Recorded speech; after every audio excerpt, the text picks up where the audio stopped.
Good evening, and welcome back to the Everwind Chronicles, Chapter 4. So, we are going to jump right in. So, it is often said that life is a journey, but our party is finding that this journey is not always clear. And sometimes what you thought was the road turns out to be something else entirely. They never thought their path would involve slogging through a swamp to slay a mysterious beast, or that bounty hunting would include negotiating with nobles to find kidnapped children. Yet they accepted the mission and set off into the woods, following the tiniest traces of a trail and the dubious clues of a captured tiny fey creature. It was on that trail that they were attacked by an apprentice necromancer who carried a letter from a mysterious figure signed Belladonna Rixa, who ordered him to find a particular child. As they continued down, upon arriving at the clearing this Fae told them about, they find the children laughing and playing with a number of sprites, a pixie, and a dryad, as two adult humans who eventually admitted to kidnapping the children. The path forward took another twist, as they told their tale of finding a lost runaway who had been helped by a pixie named Storm. The child told them of the abuse she had suffered at the hands of her father, and that her little brother was still there at that home. The adults then told them how they decided to kidnap the boy and flee into the forest, where Storm persuaded other Fae to help them play with and provide and hide the children. And how the Fae found great fun in making abused children disappear from their homes, and started bringing more and more of them to these adults in the woods until there was about a dozen children under their care, including Duke Polton's daughter, Selena, who was also discovered to not be entirely human, and apparently possessing mysterious inherent powers. Storm also said that if they could find her brother Sithris, he could lead them to the Feywild, where their mother, the Sapphire Queen, would surely adopt them and protect them. But she had not seen Sithris in at least 6 months, and had no clue where he was. So the party had to decide what to do, but decisiveness is not yet a group strength. Yet they finally, after much deliberation, landed on a plan to recover the body of the recently slain necromancer who had attacked them and attempt to deceive the Duke, only to find that the road forward had once again disappeared as the body was gone. And so here, in their former campsite, as they decide whether or not to confront the Duke, to try to kill him, or to simply walk away, as they stand in this clearing about 4 o'clock in the afternoon or so, amidst the absolutely stinking remains of slain zombies, this is where we will pick things up. Poking the ground. This seems about right. Are you sure this is where you guys killed him? You were here. Yes. Didn't kill No, him. obviously we did not kill him amongst the corpses. But in this spot. Smells Because it's not here. I hadn't noticed. Thank you for enlightening me. I appreciate it. Do we see any tracks that kind of give us an idea of if he got up and walked, if he was dragged away, whatever? Yeah, roll a survival check. Try it. Ooh, actually, decent at this. I take that back. That's a 6. And that was Yeah. my Up to a win. great start.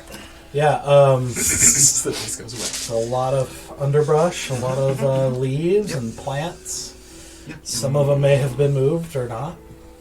It's hard to tell. There's a lot of, traffic coming through here recently, so.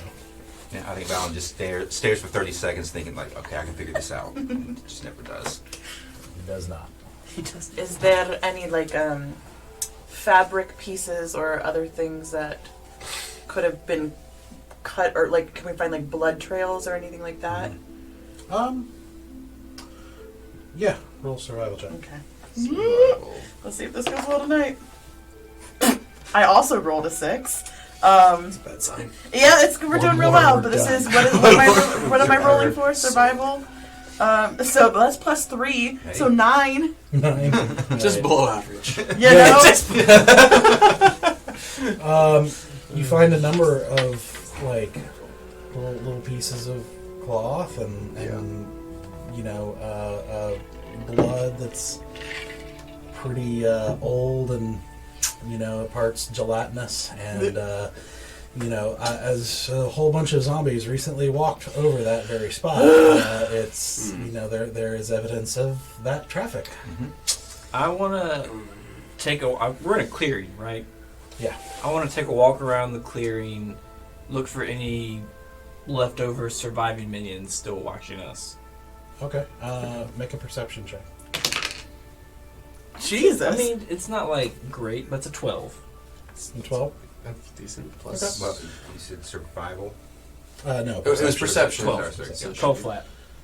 Yeah. So you take about 5-10 minutes to walk the perimeter a little ways out from the clearing, kind of looking around, trying your best to see what you see. It's the sun is still high enough up for good lighting and everything, and you see regular forest life, mostly small at the moment. A few squirrels and a rabbit kind of darts away from you as you make your way through, and various insects. But you don't see anything that alarms you or seems to be anybody or anything particularly paying attention to you. I'm gonna curse in giant under my breath. The rabbit doesn't really pay attention. Continues hopping away. I'll call him as he walks away, also in giant. You call him a giant? No, a cursing giant. Oh, At the rabbit. all right. Call him like a fat seal or. As you do that, Great, you have to roll for initiative. It's the bunny rabbit. Bunny rabbits are really dangerous, so I don't know if you see money. the holy hand grenade. See that? Oh, Has teeth like that. Leaps like that. so you return to the group as it seems to be peaceful and quiet, although the longer you spend in this clearing, the more the stench of the already rotting zombies now still in weather that's not the heat of summer, but it's definitely not the cold of winter either. It is quite pungent, and probably not a place you can stay in terribly long without. Stings the nostrils, yeah. I'm not a fan of the smell, and I would like to leave now. All right. Well, Where do we go? let's go back to the town at least. We're not gonna figure anything out here. I can go stuck. So We are walking into something we do not know what. but better that's than true wherever standing we still. go. Yeah. What else is new? You gentlemen do not see the dangers that lie ahead. There's literally dangers everywhere. Go back to the camp, there's danger. Stay here, there's danger. Go back to town, there's danger. Go off on another trail in the woods, danger. You should have an ale, Fräulein, when we go back to the tavern. Enjoy a good drink. On you? Of course. This coin. I'll Flick take it. I'll flick a gold coin at you. I'm gonna grab it and throw it back at you. Alright, I'll do a deck save. I did pretty well. I got 18. I look at you as a roll. We don't need a DM anymore, you guys. Okay. I catch it in my teeth. Thank you. I'll put it back. Don't throw money at me. I am not that kind of tiefling. All right.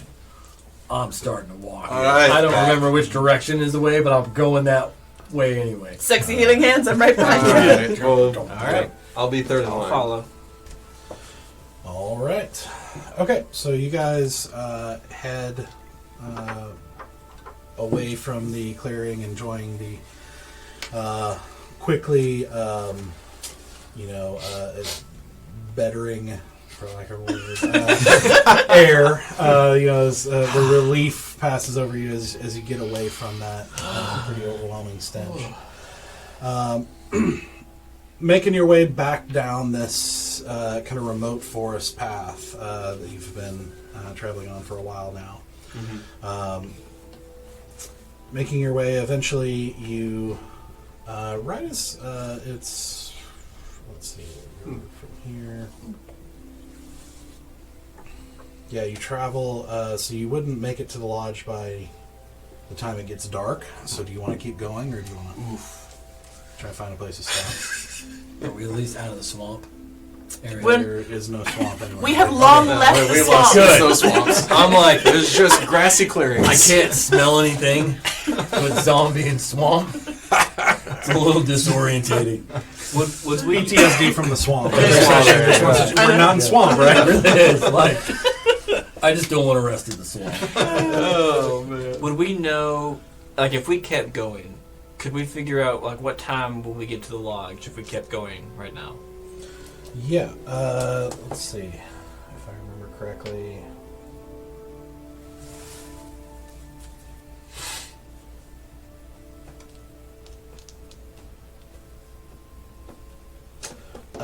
It would probably be let's see, from here, probably another 6 hours or so. And it's, like, dark at this point. For like 7 Yeah, minutes it's getting apart. dark at this point, yeah. Sun is setting. Yeah.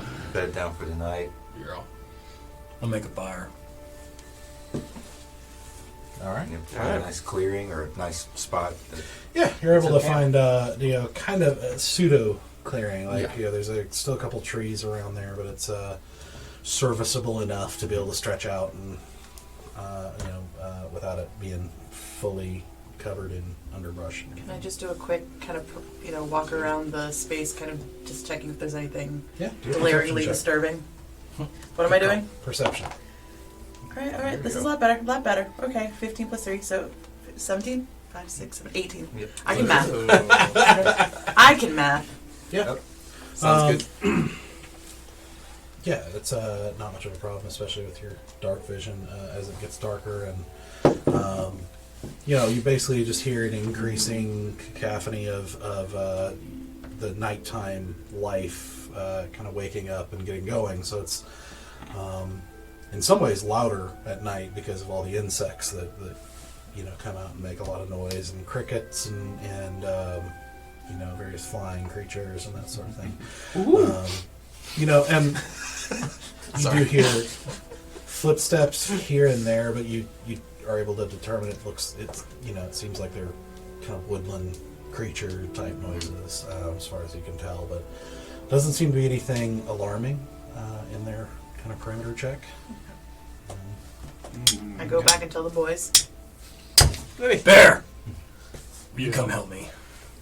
Stuck. I can use a fireball tonight into the fire. You've been letting me sit here with these stupid rocks. It was entertaining for me. I'm sorry.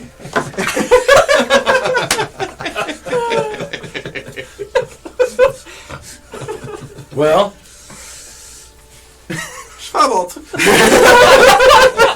Right into the Panache. panache. It's just a flick of the wrist. is there other things you can make that you're not telling us about?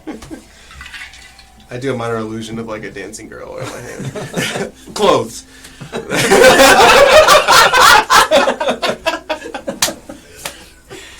That detail was very important. Important distinction. Last minute. That's a neat trick. Dancing orc girl. Appreciate that. All right. Anything you guys are wanting to do before you settle in for the night? Well, we should probably talk about what we're going to do in town. I would like to just kind of work on my tail thing, like just looking at it, seeing the if I can figure out like better ways to make the mechanics for the next time I'm going to work on it, but tinkering with it while I'm kind of half listening to what we're talking about. Okay. Well, I think that we should go into town and figure out some intel of sorts. Go in, get to know the folks in the taverns in the local areas, and see if they know any information about Sitharis, our friend, Elven friend. Okay. If we can find information on him, we can find a guide. What about our belladonna Rixa? It doesn't hurt to ask about her either, but very discreetly. Is Belladonna a boy's name or a girl's name? Does it matter? I mean, no, but Don't just assume. I'm just curious. I don't Sounds know. like a bitch. I'm sorry. Hey, I said a I said a bitch. Okay.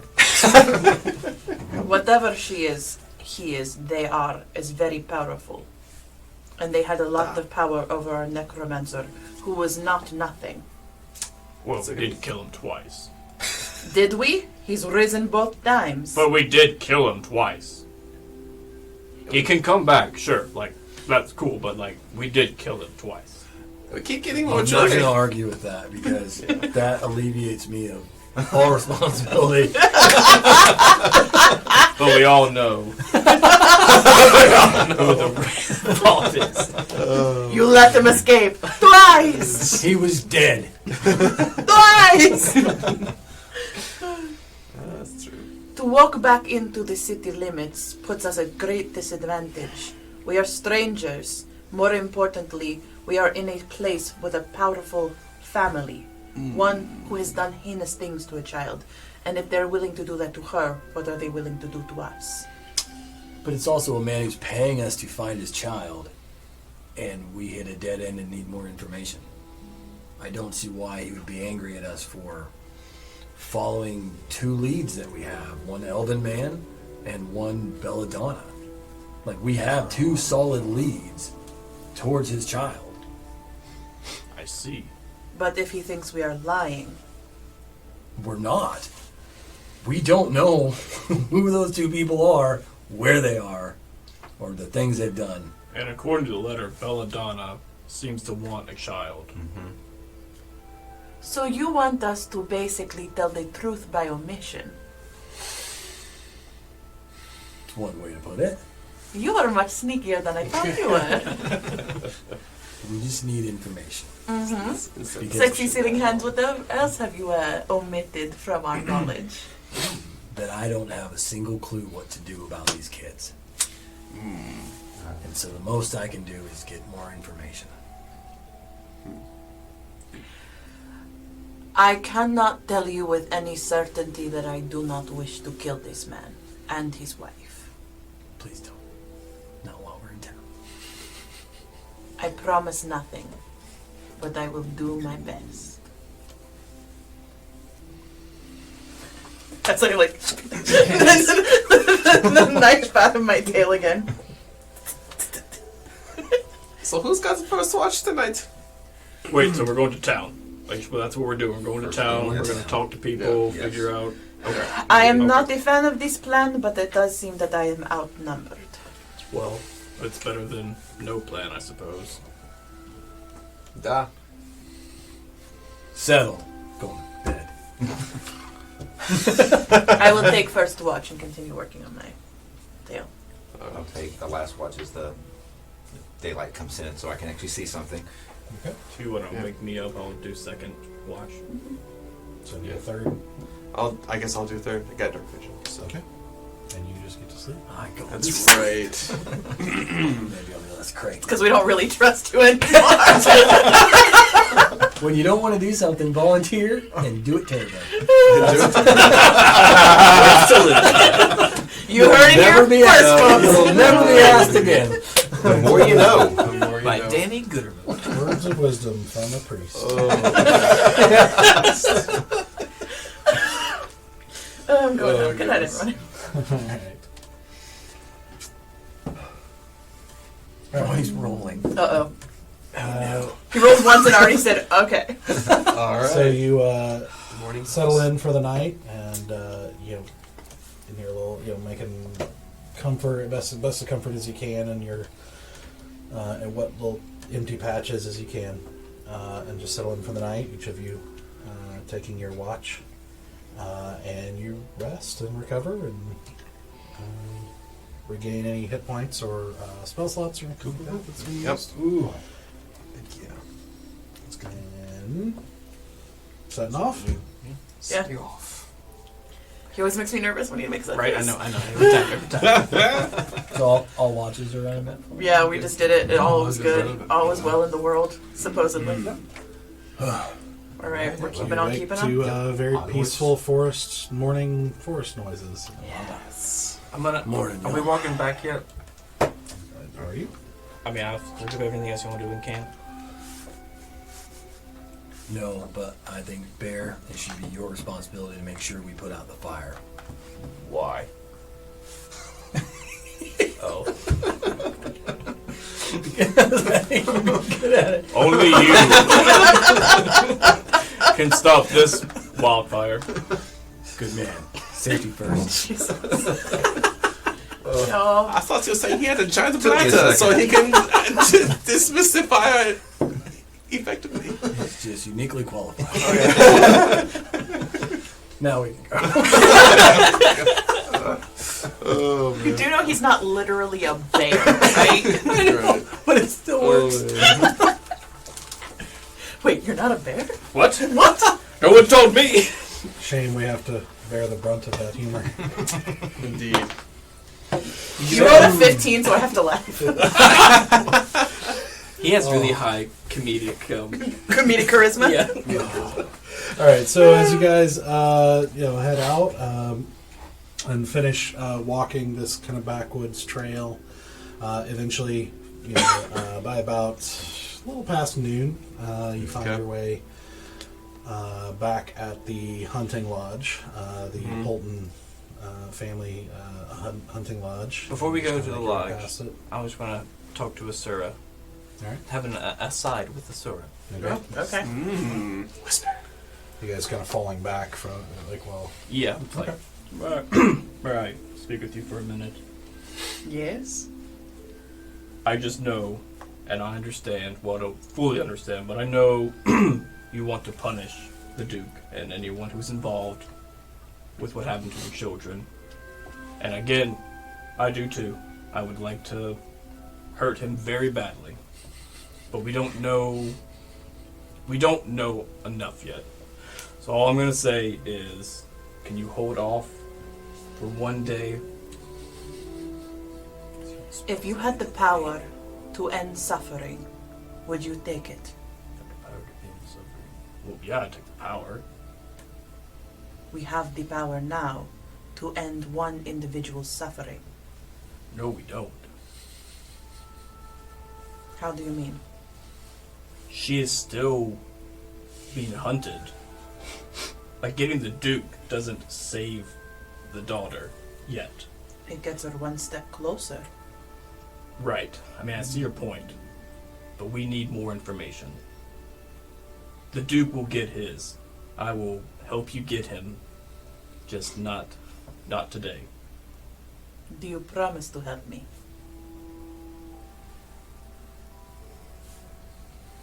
That handshake means more than you know. What did I do? Just for the Duke! Then I wander off ahead. as she's going, Just for the Duke! Friendship milestone achieved. Sarah has a friend, you guys. All right, so kind of knowing your way a little bit better, making make just slightly better time on your way back, but you make your way out of the forest and around the hunting lodge and back onto the kind of main road that goes by. And you find yourself finally reaching Midreach by about midday, give or take. Okay. And we'll say 2 or 3. And so you walk into the gates of town, and one of the things you immediately notice is the town is a lot quieter than when you left it. This wasn't a booming metropolis like Elduin, but it had its busyness, and Yeah. it seems like there's not a whole lot of people you're seeing. There's just a lot of quietness happening, which is very strange for a city like this in midday. So you are headed toward the castle. Is that where are you going? I think Instead go of to tavern. to like a tavern or something. Yeah, right? local watering hole. Okay. So you had, if I remember correctly, you had found one before here. I think so. Yeah, we took Yeah. the night. Yeah. The one that was inn. by the By the end, yeah. Which you know is roughly toward the center of town, so that's kind of the direction you Black started. Flagon, I think is where we went. Mhm. Yes, Black Flag. Black Flagon. So you guys start heading that way, and as you start passing pretty close to like the center kind of marketplace, you notice there's a bit of a gathering happening in the marketplace, and you're hearing a voice talking over. It's kind of hard to tell from here what's being said, but Does the voice sound familiar? it's hard to tell from here. Do you want to make your way over that Let's way? go see what the ruckus is. Yeah, I think we should see. Yeah, I want to kind of duck into the crowd. Yeah. Sneaky like. Stealth. So you want to? So yeah, if you come up to this, would you rather kind of come into the back of the crowd and try to blend in, or do you want to try to find your way around to closer to the stage? I want to or- blend in. Yeah, I don't want to. Yeah, we'll blend in. Yeah. Okay, everybody roll stealth checks. Oh, so close. Okay. All right. Well, Uh-oh. 23. 15. as stealthy as a person with white and red hair can be. No. 22. Standing next to a half orc. Hey! What did it say? With a 4. Alright, so 4.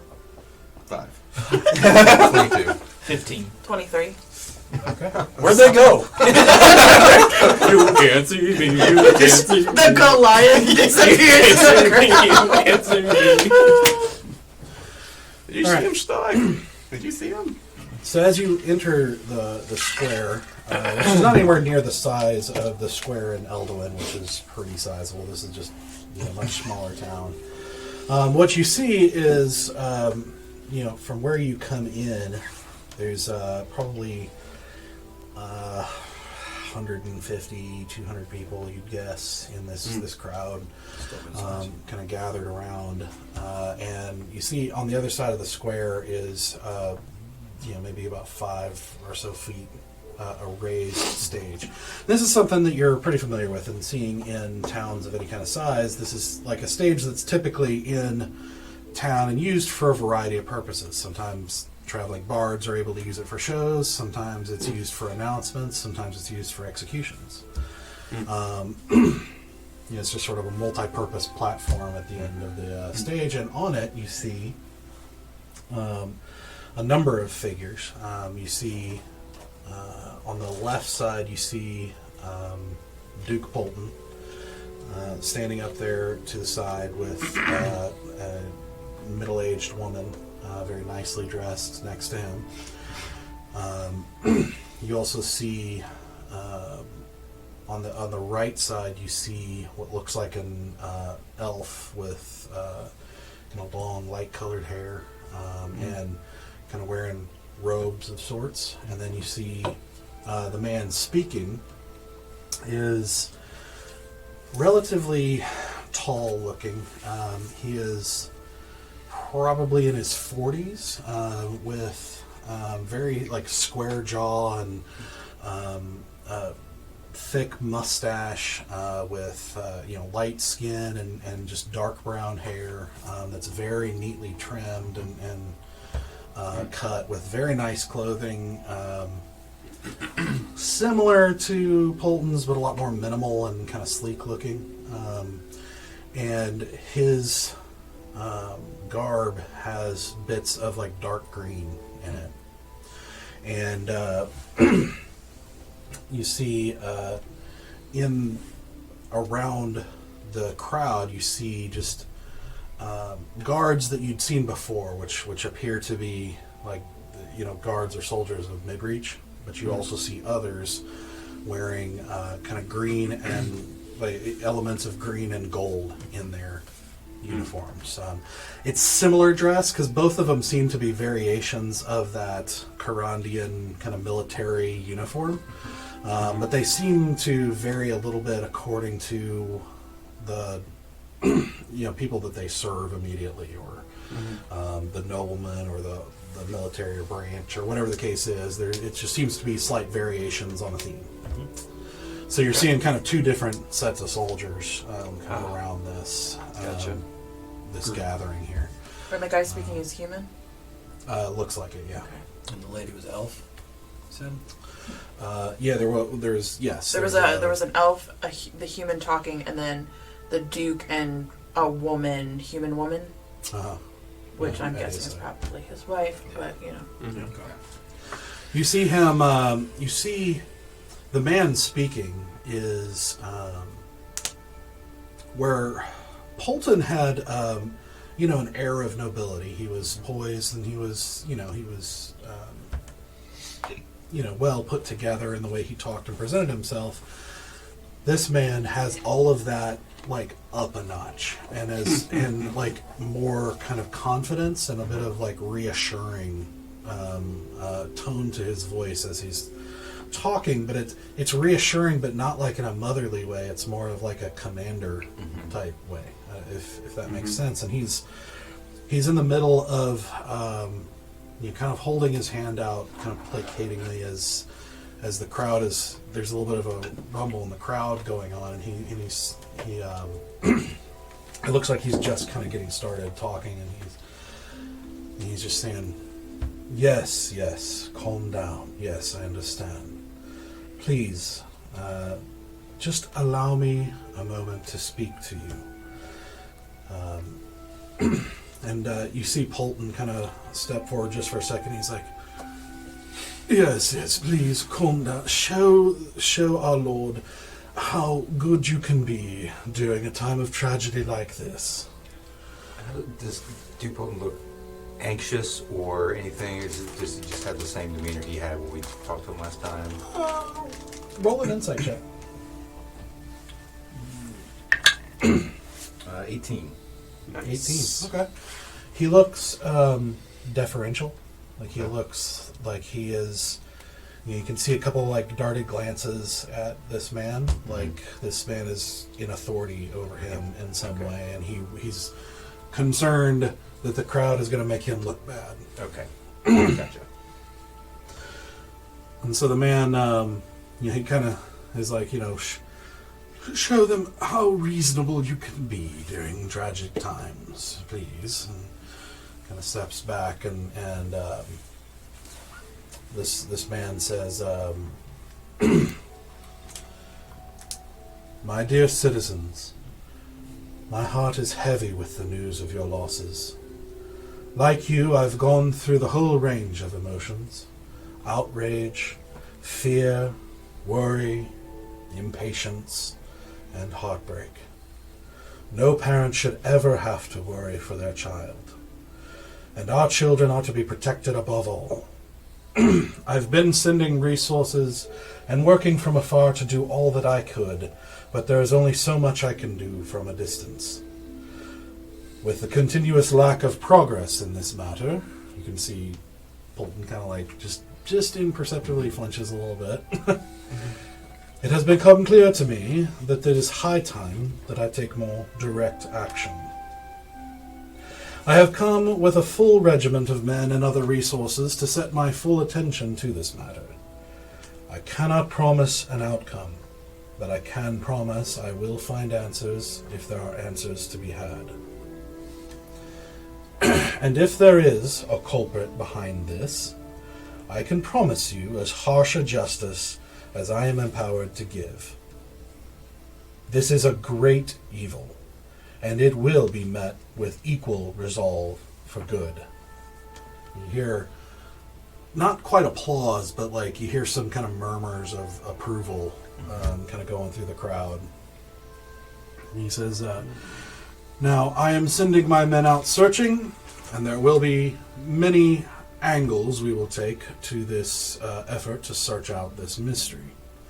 But for now, I will remain in the square for the remainder of the day to hear your words, offer what comfort I can, and any other thing I can do for you, or any judgment I can offer in these trying times.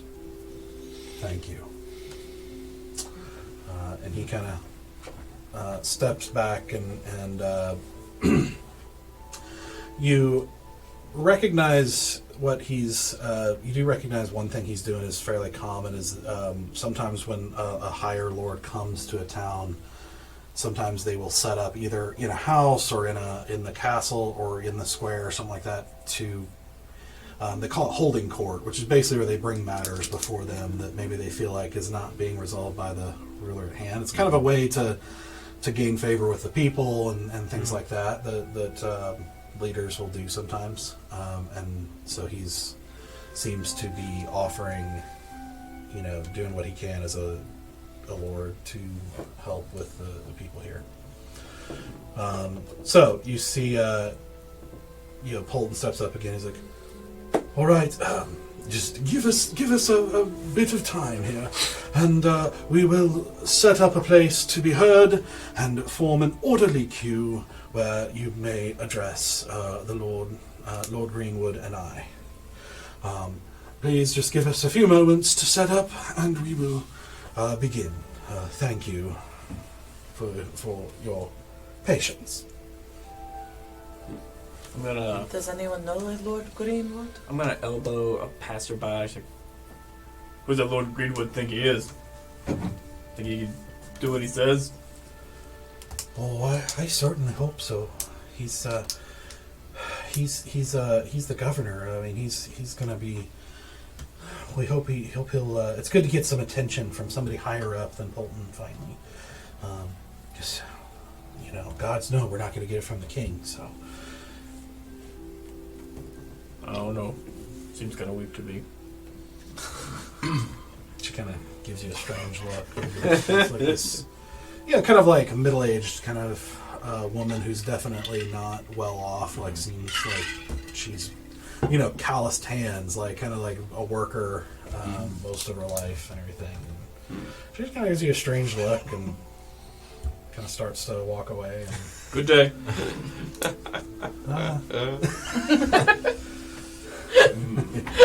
Everyone gets super awkward around us after a minute. They're just like, okay.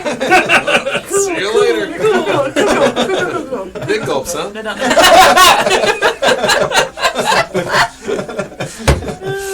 Well, it should be you did notice, like, just briefly, like this, like she started talking and then kind of realized who she's talking to, which is a Goliath, who's not something she's accustomed to seeing. That's true. All right, so the crowd is just kind of milling about now, kind of waiting for further instruction as they're, you're seeing a little bit of movement from the people in the front. If there are any people who are kind of like breaking off and kind of dispersing, I'm going to kind of just slip in with them and casually like get away from the crowd. I want to move to wherever the line is forming to talk to him. Okay. There hasn't been a line formed yet. They're still waiting kind of instructions on Just keep my eye out for what's it. going on. So you're leaving? Or just kind of getting away from like the main area. Okay. Like to the side? Or Yeah, just kind of off to the side a little bit. Yeah, at the moment, you're kind of toward the back. Okay. At the moment. Like you haven't made progress forward unless you want to. No, I just want to I'm gonna tug on you because you always get mad when I leave. So I'm gonna tug on you and be like, step back. Don't try to get in the queue yet.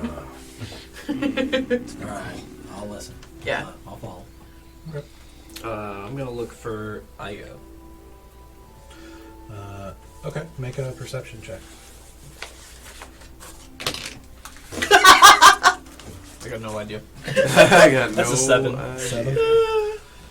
Yeah, I mean, there's a lot of people here, so you can't be sure, but you don't see him as you are kind of looking around the crowd. But it's a pretty big crowd to keep track of, or select individual faces out of.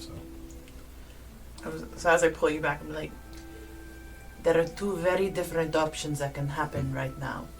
If we walk up and talk to these people in a public forum, we are either in great safety or great jeopardy with all of the Duke and the governor's men around. What do you think I'm gonna say to him? I mean to present ourselves. He knows who we are and what Yes. we were searching. Yes. If we are suddenly seen in the town, he's going to have very strong opinions about what he thinks we are about to walk up with.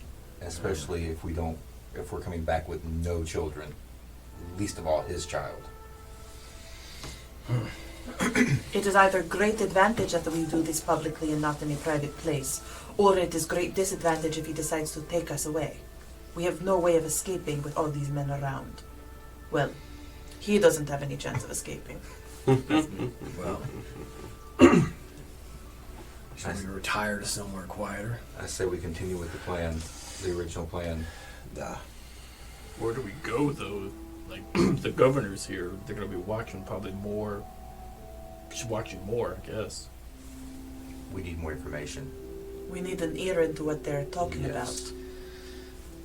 You see around this time that you noted as you were talking that you saw them like bringing a table out and some chairs and that sort of thing and setting them up on the stage and basically forming a queue to the left of the stage and kind of gathering, telling people here's where it starts, so they could walk up the stairs to the onto the stage, stand before that table, and kind of talk to the governor. Is there any businesses in earshot of this?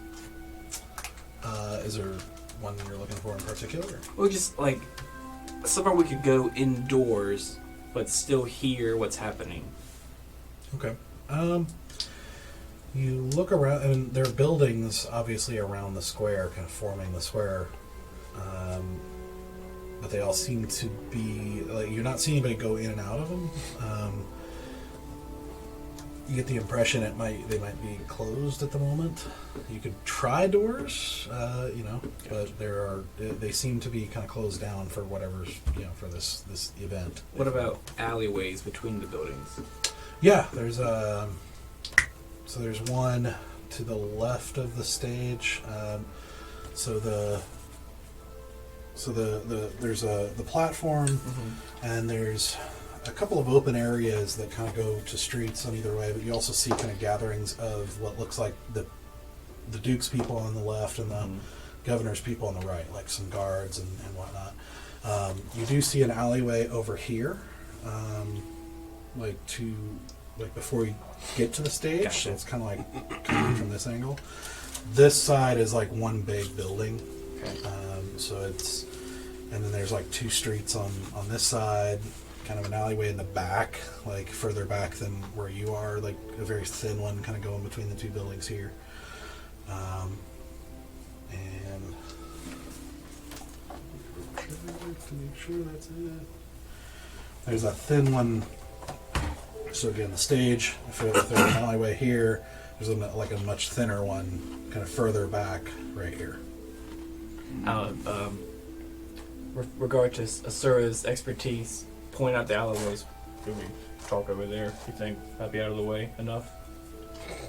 That's so cute. You think I haven't noticed every alleyway in the square? We need to gather information as you like to keep repeating. We need to listen in to what they are talking about, and then decide if we want to reveal ourselves. I know that you have a plan. Can we not kill two birds? I think so. We got a good plan here. I can alter my appearance in any way and do my voice differently in any way, shape, or form as I desire for up to 1 hour. Now, I can go and find out. I think if we find out if I see the face of the bartender as a black flagon, I can convince myself as him and go up and ask some questions. Duh. Everyone trusts the bartender. I know I do. That might be for different reasons. Worth a shot. Yeah. Yeah. I want to get near the alleyway that's closest to the stage. You said there was an alleyway right behind the stage? No, there are it's like streets tight to that the kind side of of- lead off, and Yeah. there's groups of people in that kind of clearing on the Yeah. other side of the stage. I want to get to that alleyway that's yeah, like there's right an off the alleyway stage. like here. The one where can I see the stage from if I'm in Yeah. the alleyway? Mhm. Yeah, I definitely want to go see the stage from the alleyway. So are you all going over there? Yeah, I would like to see if the bartender's still working right now, the Black Flagon, first. Okay. Before I go and disguise myself as him and walk amongst the crowds. If he's out there too, I'll be like... Let's see. No, you're the double agent. No, you're the double agent. So you make your way away from the square a little bit, just like a block or two. Right. Refinding the Black Flagon, which is dead quiet right now and pretty much empty, with the exception of one or two people who are probably traveling and don't really care about the... Gotcha. So you walk in and there is a young girl behind the bar. Just kind of... How young is this girl? Teens. Like... Alright. I don't know where he might be. Let me see. Hold on a second just to make sure I can do this. Okay.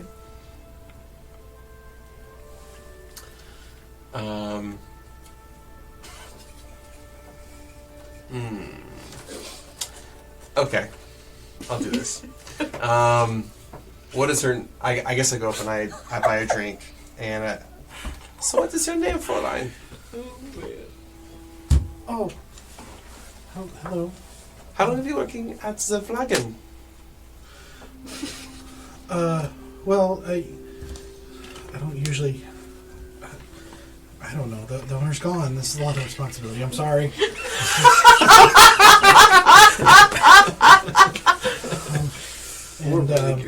Easy face palms.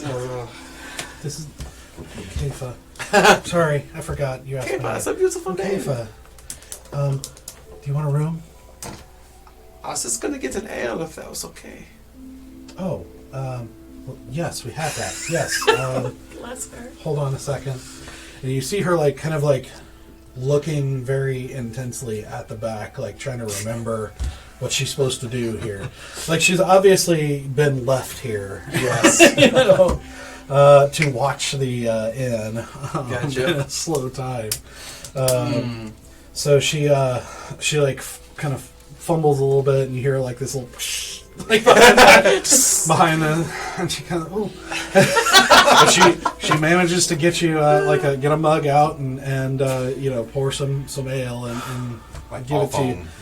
Oh, Yeah, not completely all the way full. It's like, here you go. do you know where your owner is? Oh, I don't know. I think there's something going on in the square he was going to check out. I have some business to ask of him. Do you know what he looks like? You know what he looks like. Oh, the owner? I don't know what the owner looks like. We met him, didn't Did we? we? Yeah. Yeah. Oh. We stayed the Black Flagon. Okay, I've met him before, so I know what he looks like. Yeah. What's his name? We didn't get his name, I don't You didn't think. get his name. Alright. Fräulein, what's the name of your owner? The owner? Yeah. Oh, That's the Fräulein. it's Voro. Sorry, Voro. Hold on. It's very important I know the exact spelling of his name. Well, It's okay. Yeah. How much is the ale? That's a silver. I flick 2 silvers to her. I'm sorry. Well, you gave me one too many. Here. Who keeps this yellow for yourself? Oh, well, Thank you for your help. thank you. Yes, I can get an ale. Alright. You have a good day. You too. I You see, she's just holding both coins. Oh, bless her soul. That's great. Kifa? Bless her heart. That's good. Alright. Well, He's gonna write it down. I'm gonna go and see if I can spot Voro in the crowd. That's my mission right now. Okay. Yep. You make your way back to the crowd. In the meantime, you guys who are kind of hanging out, you're trying to make your way up to the alley. Yeah, we're kind of like, as the crowd is like moving around, like we're trying to inconspicuously kind of like school of fish it over there. Essentially Assassin's Creed, this thing's like... Yeah. All right, We've so been the out. 4 of you roll a stealth check. Don't fail me now, die. Woo! All right. No, that was not what it was. It was there. I saw that. It was that was it. That was correct. I know, I saw it. All right. I'm not getting screwed at this point. Oh, man. All right. 25. 16. 13. 11. I mean, it's above 10. All right. All the useful things, I've got 0 adders, so it makes it really easy. I just roll. I'm like, that's my number. As you are kind of leaving the square to make your way around, you do hear one of the guards calling out instructions as for how the key is going to work, and also you hear him say if there's any parents of missing children here, come to the front of the line. And you guys make your way, around the block, basically, kind of finding your way through the buildings till you find that alleyway that has, once you kind of get up there a little bit, you can see, past some of the Duke's men here, just kind of hanging out, doing their guard thing, towards the stage where somebody's already kind of gone up onto the stage and standing before the governor, Lord Greenwood, and Duke Polton, both sitting at the table, with the elf and the other woman kind of standing behind them a little bit. They're sitting behind them, but kind of pushed back a little bit. So, what are you doing? Hoods up, I'm crouched low, and I'm just listening. Okay, roll a perception check. Don't fail me now. Oh no! 9. Not very perceptive. Not very perceptive. I'm stealthy, but I'm not perceptive. 9. Okay. Well, the first woman you recognize is the woman that you went to get information about as her son missing. And you're only able to pick up bits and pieces. So not like the full conversation. And you hear her kind of alternating between this like, oh, please help him. Please do anything you can. And then like the next minute you hear like what seems like griping about him disappearing and, like stuff like that. And it's like you're hearing kind of this kind of roller coaster of emotional expressions going on with this woman. But you're not really able to hear, the Duke is talking a lot more softly, and you can kind of hear a little bit of the tone, which is still that kind of confident, calming tone that he has. But you hear him, you can see him just kind of like, just like looking them in the eye and paying very close attention as they talk and everything, and saying some things here and there. And then after a few minutes, she's, led off the other side of the stage, and then the next person, comes up. And from the bits and pieces you can gather as people are coming up one at a time, given about 5 minutes or so, give or take, depending on the person. It's anything from, what are you going to do, to suggestions, to rumors they've heard, to, which is all over the place. I mean, to fear of the undead, fear of weird creatures, goblins, bandits, to my the farmer next to my land moved the stones, marking the delineation of the land, trying to claim more for himself. And I tried to bring it before the Duke, and he didn't do anything. And you can hear the Duke kind of blustering a little bit, and they're trying to cover it. Like it's kind of everything from those kinds of things to actual decision type things and kind of judgments and hearing them out. And sometimes, occasionally, it looks like Lord Greenwood might make a judgment, but a lot of times it looks like he's just kind of listening. And How many people are in line still? it is kind of wrapped all the way to the back of the square. So we got time. It's Yeah. probably a good 50 people. Have either of the women that are sitting behind these men given any indication of anything? I mean, like, other than just, like, stoic listening, like... Roll an insight check. I did so well the first time. What is it with these sixes? 7. I'm putting you in timeout. Yeah, they're both actually fairly hard to read, but in different ways.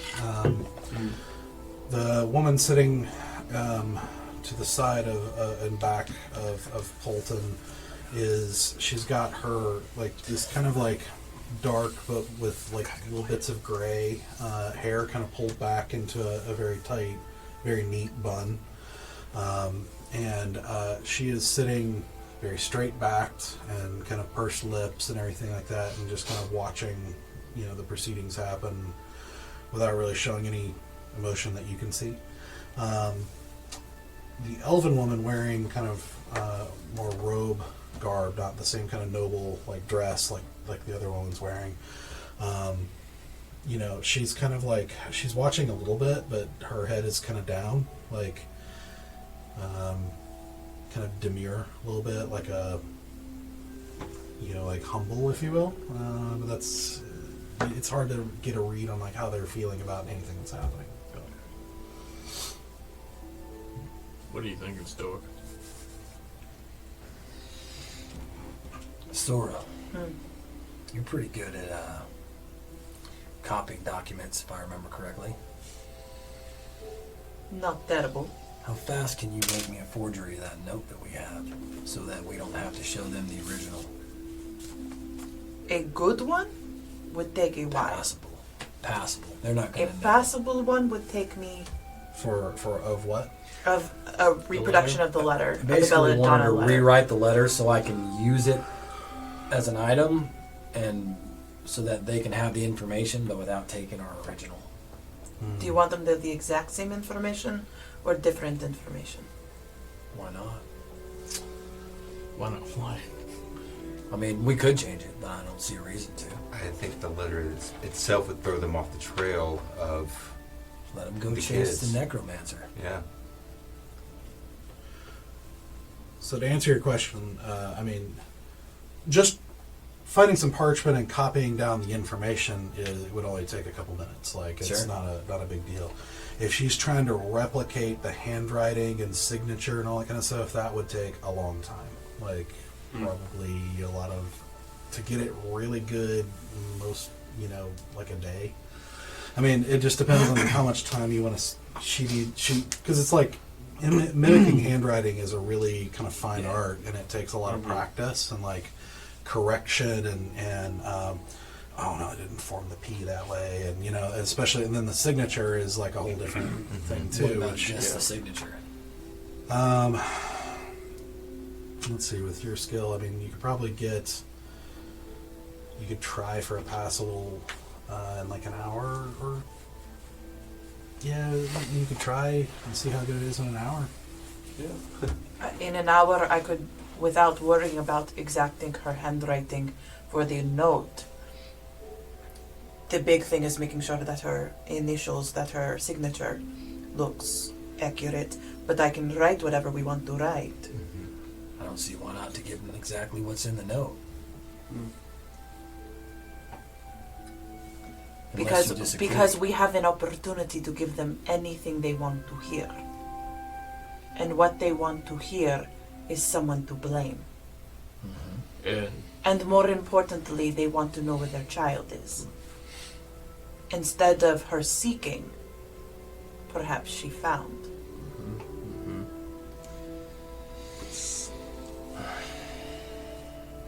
I see your point. I'm willing to.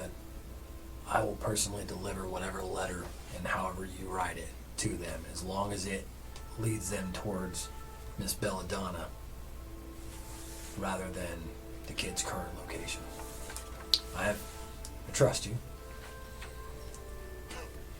you've made 2 threads. I don't know if I would do that if I were you. Well, whatever you're gonna do it before we get to the front of the line. And and I'm gonna take easy with me and whoever else wants to go, and I'm gonna go get in line. As yourself? Yeah. I'll just sit back and watch. I've got another plan too, so you're good. Yeah, We got a I figured. 2-prong attack. Alrighty. I'm going to start writing out a note in nearly exactly, I mean, the same language, but basically instead of saying, like, I need you to find her, just being like, you know, you did good in finding her, but there's still more to do, and I still have a chance to turn you into it. Like, basically all the stuff she says about him and to him, but with the conceit being that he already thank you for finding the girl, as opposed to we're still in search of the girl. Okay. All right, so you're taking whatever time you have to do that by Yep. the time they get. Yep. So close to the- my goal is to have this done by the time they get to the front of the line. Okay. All right. Roll a dexterity check and add your, because you're proficient with forgery, right? Yes, I am. Yeah. So add your proficiency modifier. Do you remember what And your necromancer dexterity. looked like? Please, God, please be on my side. No! Yes. No! Yeah, I mean, No! I'm sorry, guys. I'm so sorry. Okay, What'd you roll? Dex. 7, 9, 12. 12. Okay. That's passable. Oh. There's only one way to find Yeah, out. that's right. Yeah. I roll so good. Another timeout. So the letter you produce, at first glance, the handwriting is at least vaguely like, kind of like the style of handwriting, if you will. Mm-hmm. If you are paying attention, it's definitely a difference. If you're holding them side by side, you can tell for sure. It's at least the style. The signature definitely lacks a lot of the, like, so her signature has like an overdone calligraphic nature to it, like an overdone style and panache to it. That's you're definitely not, really coming close to. So you just kind of have a, kind of a more fancy cursive signature.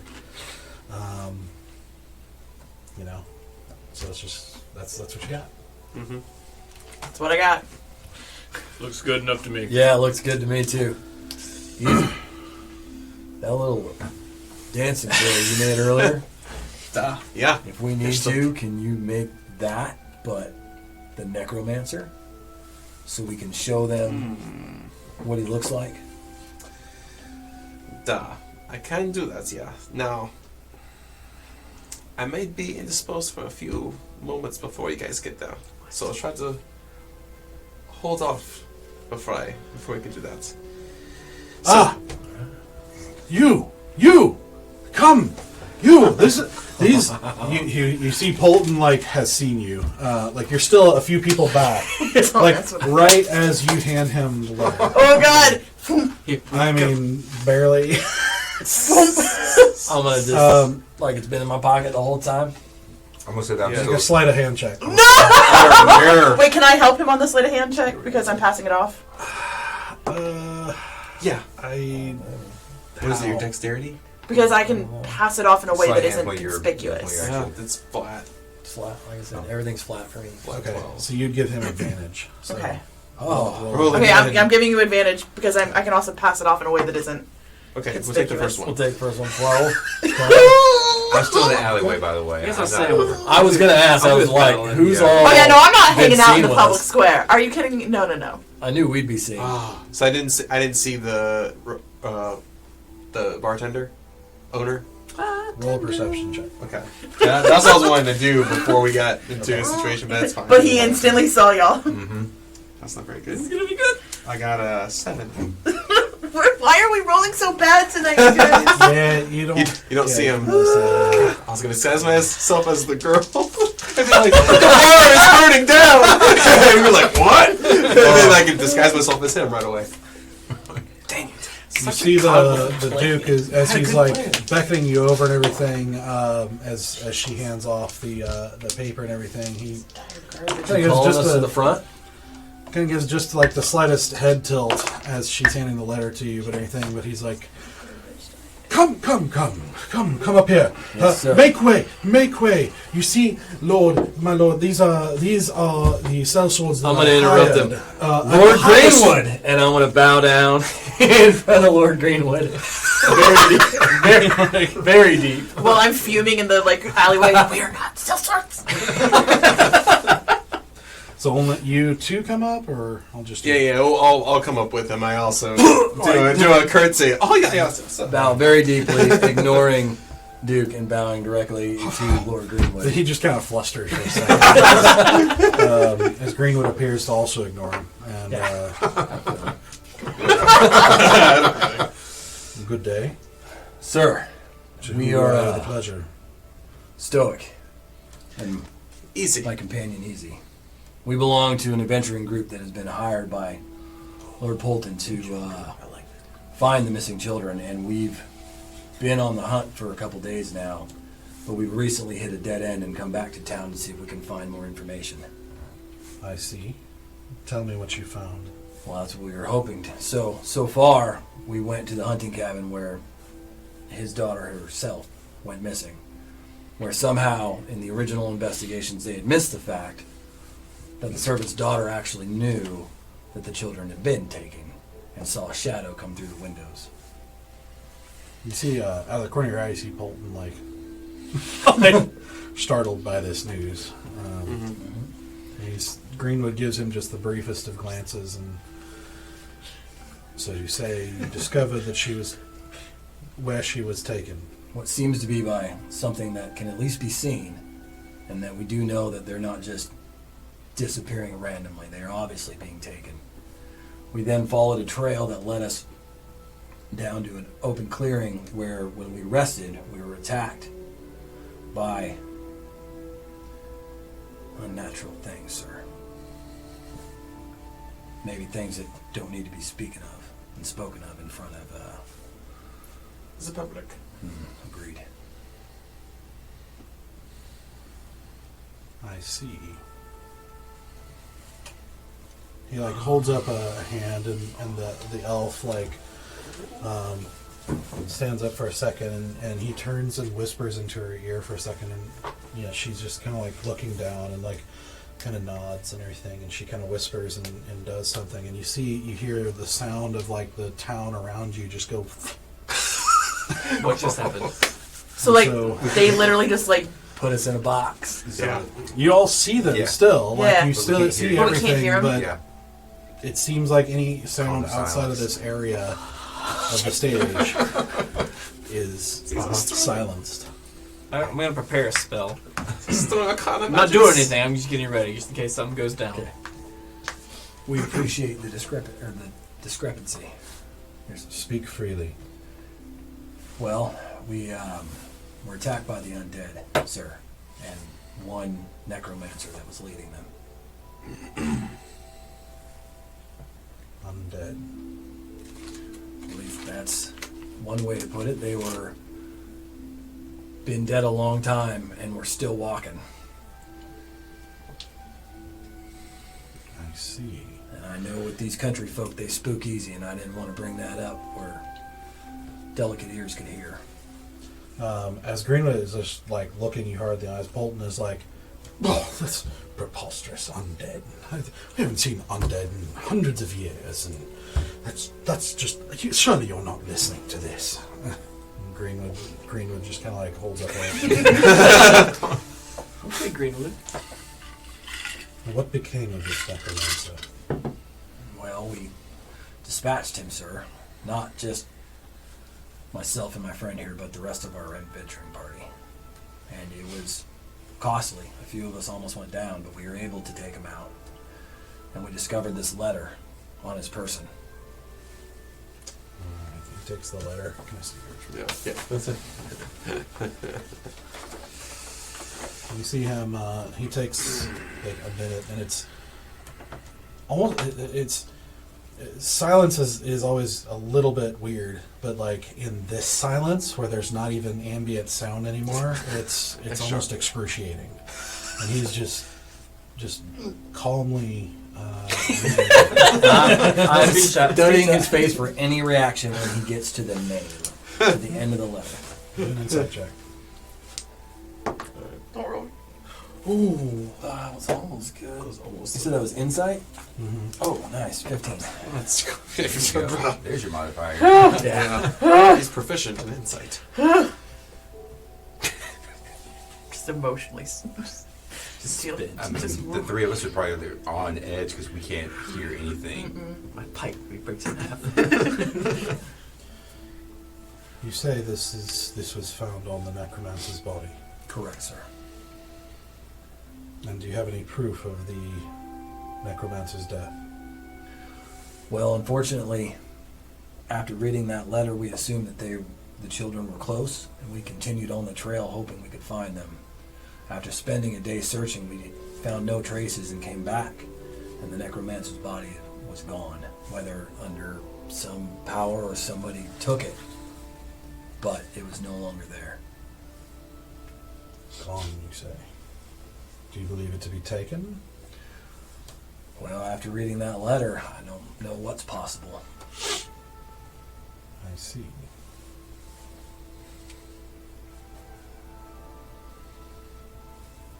Do you know who this Belladonna Rixa is? We don't. We were hoping that you would, and that maybe you would be willing if we could share our information to help find these children. He looks at Polton, and Polton is like, "Oh no, of course not. I don't. Never heard the name in my life. No." And he like gives like Polton like a measured look.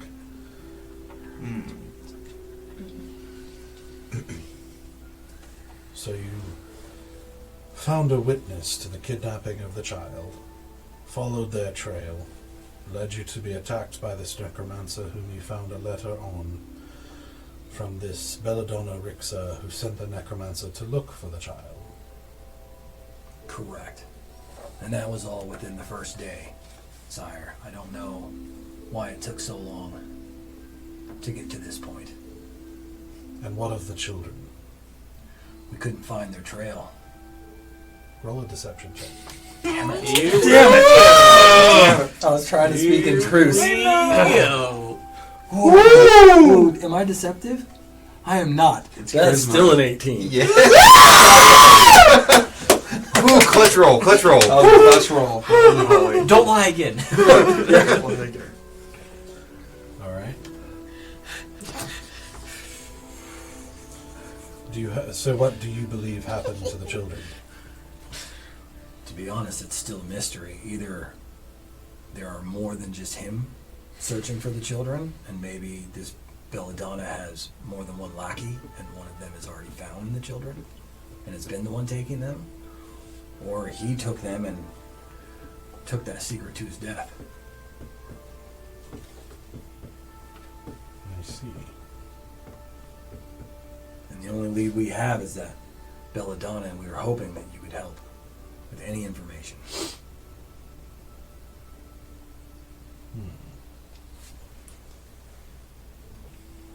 Certainly you have a far extending resource of network and information. I have some resources, certainly more than most, and I fully intend to put them to good use in finding these children. Where would you recommend they be sent?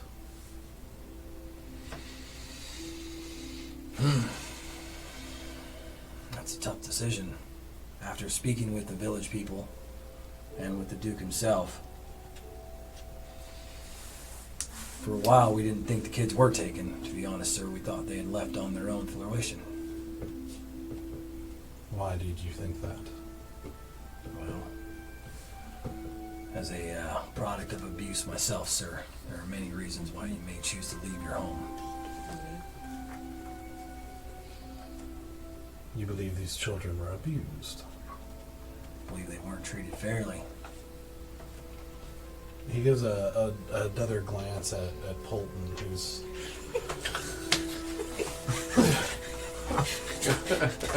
This is an outrage! What are you implying here? Well, I want to I want to look at Lord Greenwood and his. Is it the lady that cast a spell? Mm-hmm. The elf who's just kind of standing there now, kind of like she's still standing, but she's just kind of like looking down with her hands crossed. Yeah. Would you permit me to cast a spell that might help us get to the center of this issue?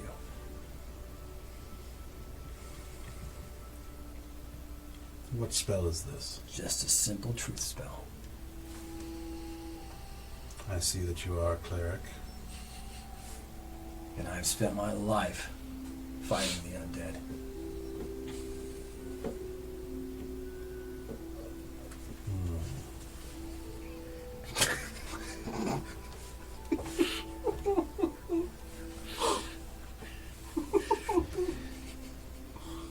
You propose to cast it on Duke Polton.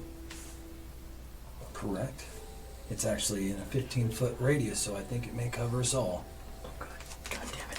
God damn it. Don't do it. Don't do it. Don't do it. And carefully considering your words, that it is no small matter to accuse a noble, nor for a lord to demonstrate such distrust. Do you have any further evidence of this abuse, or any other thoughts that might be helpful in persuading me of this route? Well, It's a trap. It's a trap. It's a trap.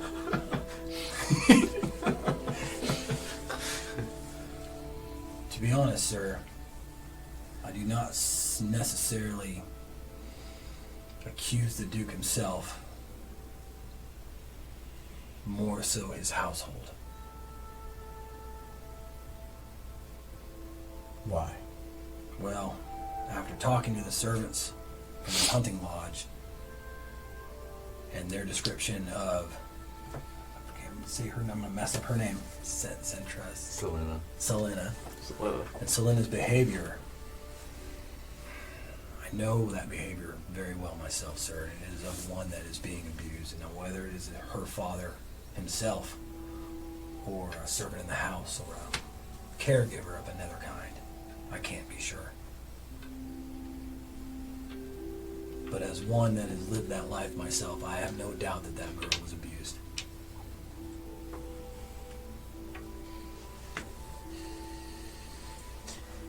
He looks back at Polton and then also looks at Hedona. Hedona? Hedona the wife. She's a donut. A donut. A donut. Hedona. Hey! Donut. Hey. That's syphilis. Have you anything to say to this? Polton immediately starts like, I've said before, this is preposterous. You're nothing but sellswords. Like, I hired you myself with generous offers to find my children and solve this mystery, and you come back with unfounded accusations of abuse. If you had truly believed that, then why would you not say so when I first hired you? Because we didn't find this information until after visiting your hunting lodge. And we have come back to find answers, and you just happen to be presented with a perfect scenario to do so. If you really have nothing to hide and to worry about, a truth spell should not matter. This is quite disrespectful, quite... No offense. I perfectly well take offense. Hedona the whole time is just like eyes narrowed. Oh like, boy. like basically staring daggers at you. Like, she hasn't said anything, but just like, Greenwood, gives them each like very long, measured gazes with just very slightly narrowed eyes.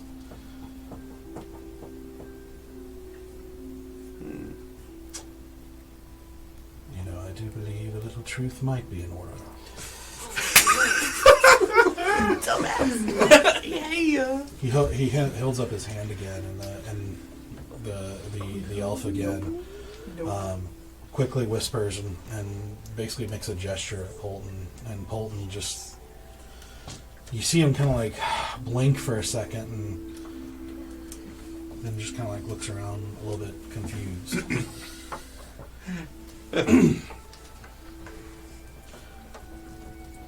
Duke Polton,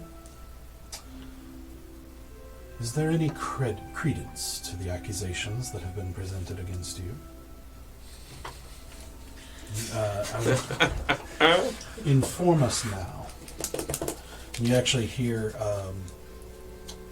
the woman behind basically repeats the same thing in Elvish. Or I guess you speak Elvish. So you know that. Sure do. So she's just repeating his words exactly in Elvish. Gotcha. To him, and Polton is just kind of like looking in like off in the distance, kind of in this daze a little bit. He's like, well, nothing major, in my opinion, at my own hands. But there has been physical violence done by my wife.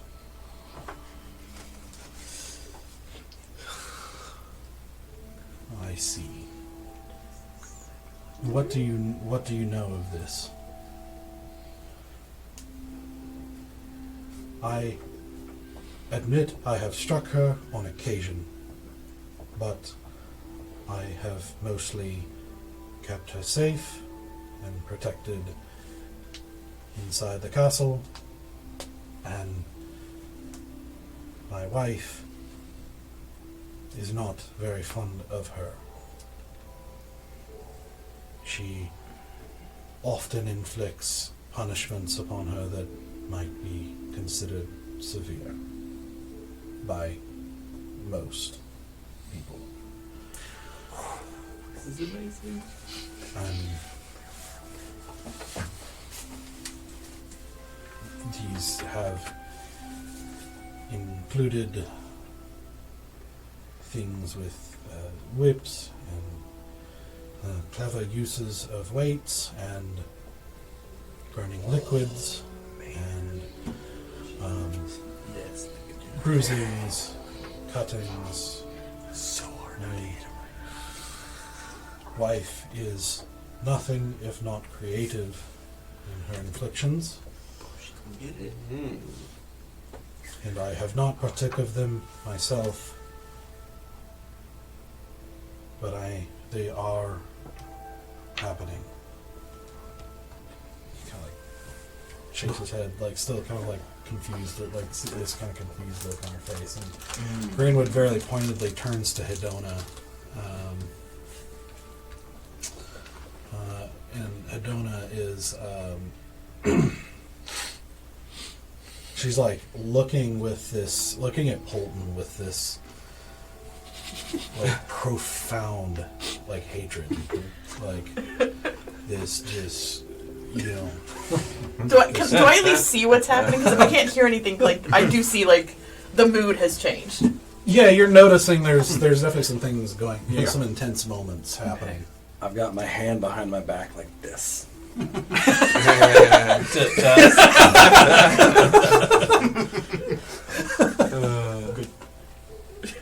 No, I take out one of my daggers and I'm like, okay. So Greenwood turns and looks at her and just like, he doesn't say anything, he just waits.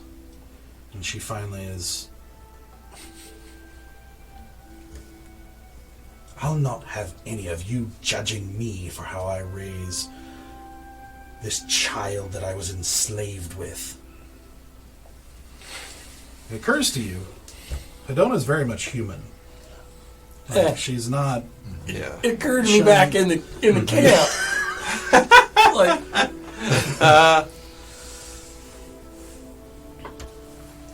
I've been enslaved to raising this bastard child of a fairy whore.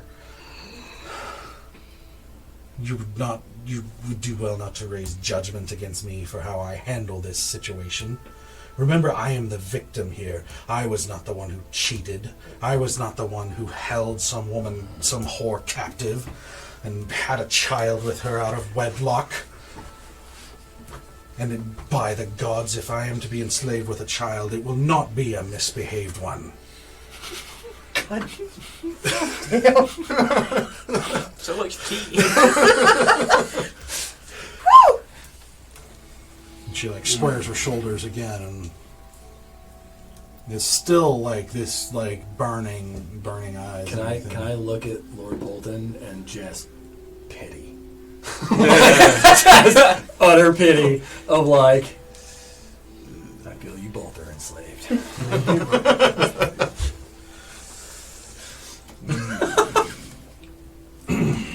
Or Greenwood. Our party wishes to continue to search for these children with your permission. But I don't think in good conscience I could bring them back to homes such as these. I see.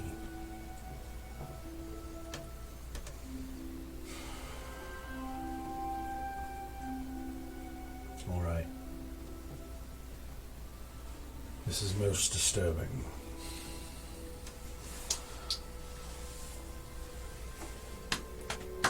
We will discuss the children, among other matters. But I'm afraid, first thing is first. He waves again to the elf, and suddenly you hear crashing noise come in, just again from the square, and just like loud. It's like especially loud feeling after that dead silence that you've been encased in. Just crashing in, and suddenly you hear a little bit more noise. You've been hearing all this noise, but you hear a little bit more now as some footsteps, and you hear the chair creak as Greenwood stands up. Polton still seems kind of dazed a little bit and just kind of staring off, and In a stupor. and you see Greenwood walk around the table and start to he like basically gestures out to the crowd, who all kind of quiet down and all turn to listen. As there's been a lot of curious looks at this sudden silence from the stage, but there's been also some talking and things like that, but they all quiet down to listen to whatever Greenwood's about to say. Ladies and gentlemen, it is with a heavy heart that I must inform you that your Duke and his wife, the Duchess, have been found guilty in my eyes of abuse and mistreatment of their daughter. This is conduct unbefitting of any noble, and in all honesty, evil in the sight of all the gods and all things good and holy. This is not behavior that is acceptable or tolerated among us, and viewed in my eyes as some of the worst behavior that one can engage in. As such, I hold them guilty and will be sentencing them soon. You see Polton just like snaps, like it's like he like wears off finally and like kind of comes to and like looks around and everything. You just see this like kind of panicked like look of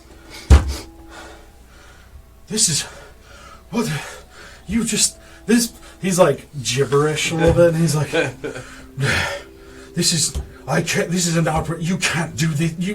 This is they're just never gods. No, they're treason." And he starts yelling at the guards. He's like, "Get me out of here! They're trying. This is a trap." And you see the guards. Oh shit! What? The guards all look at each other confused and start drawing their swords. I'm not watching the guards. I'm watching the elf. Yeah. What The is elf she doing?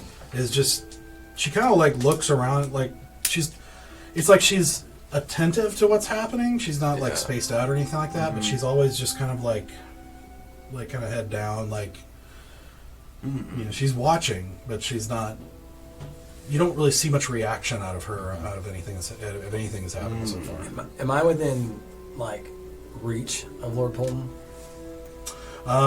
You are probably about 5 feet, but it is about 8:30, so we're going to take a break. Yeah! I was gonna swing on him. Oh, I'll hold that. Dude. I'll hold that. It might still happen. Yeah. Oh. I gotta give that to you, man. Sorry, I didn't mean to blow out. Fantastic. I'm sorry, please turn on your microphone. I'm really loud tonight. Well done. All right. We showed. So we will take a break for about 10 minutes or so, and then we will be back to see what happens. Polton is freaking out. The freak out. Quite an eventful conversation there. Yes. Yes. All right. All right. We will be back in about 10 minutes. Thanks, guys. Beautiful.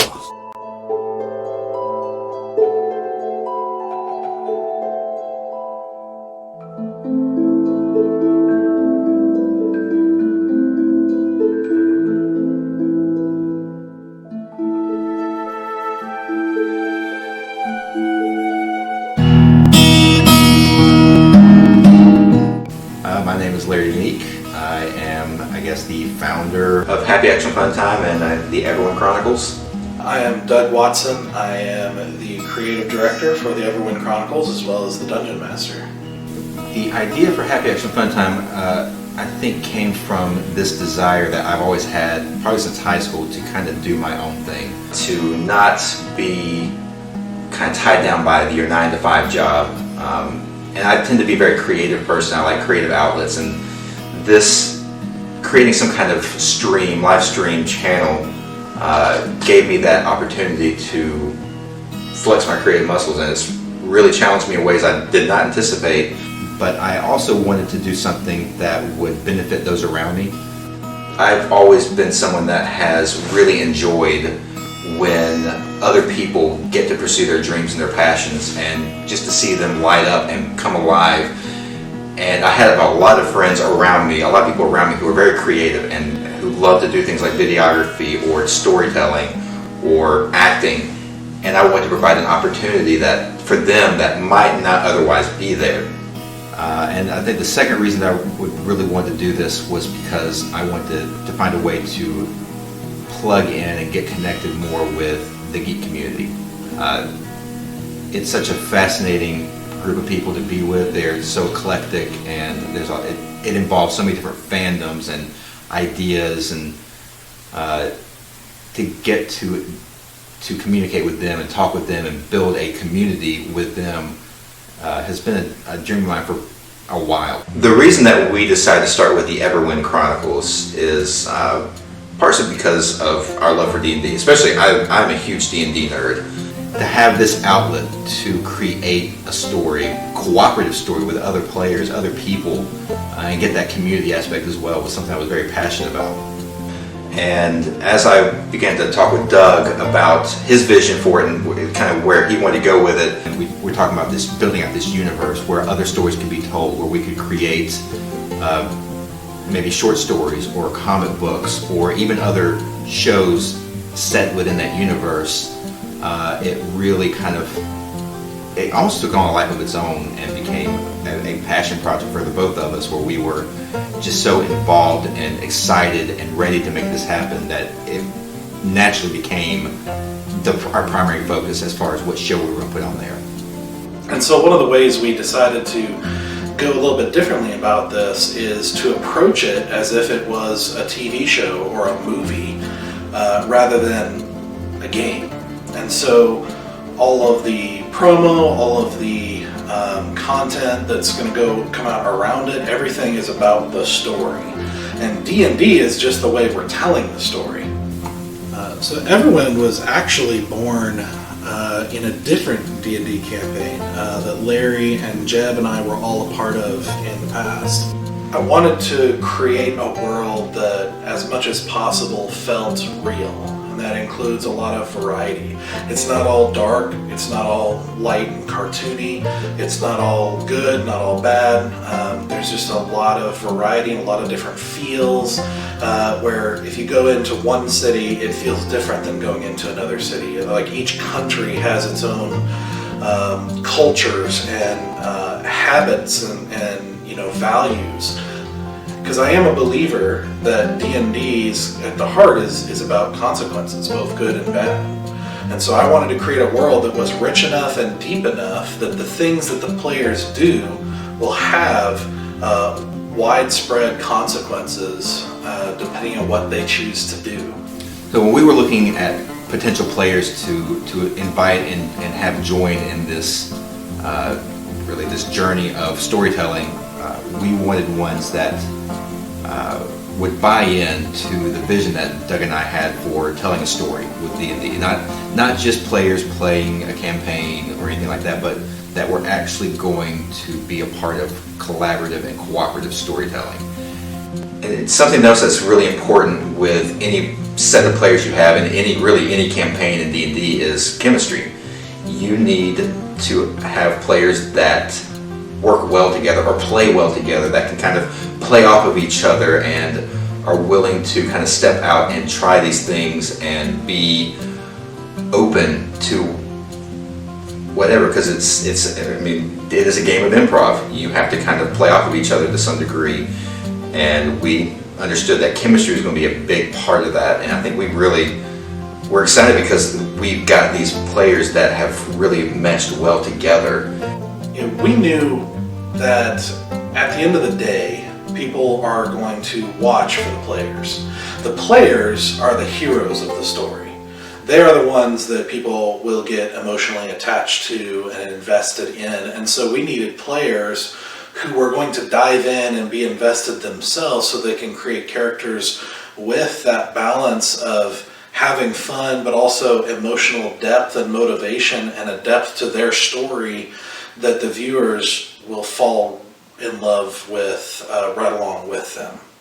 And I have to say, as a DM, as I've been working with each of them on their individual characters, I've been blown away by just how much each of the players have put into their characters. These characters really are rich characters that are going to carry this story in really exciting ways. I am super excited to see them in this world and see how they react to all the things that are thrown at them, because I really do think these are characters that are deep enough to be compelling and deep enough to want to keep coming back to see what happens with them. We really believe that we have something here that can be successful. We are really excited about everything we've got planned and where this can go. And we are passionate and driven to make it happen.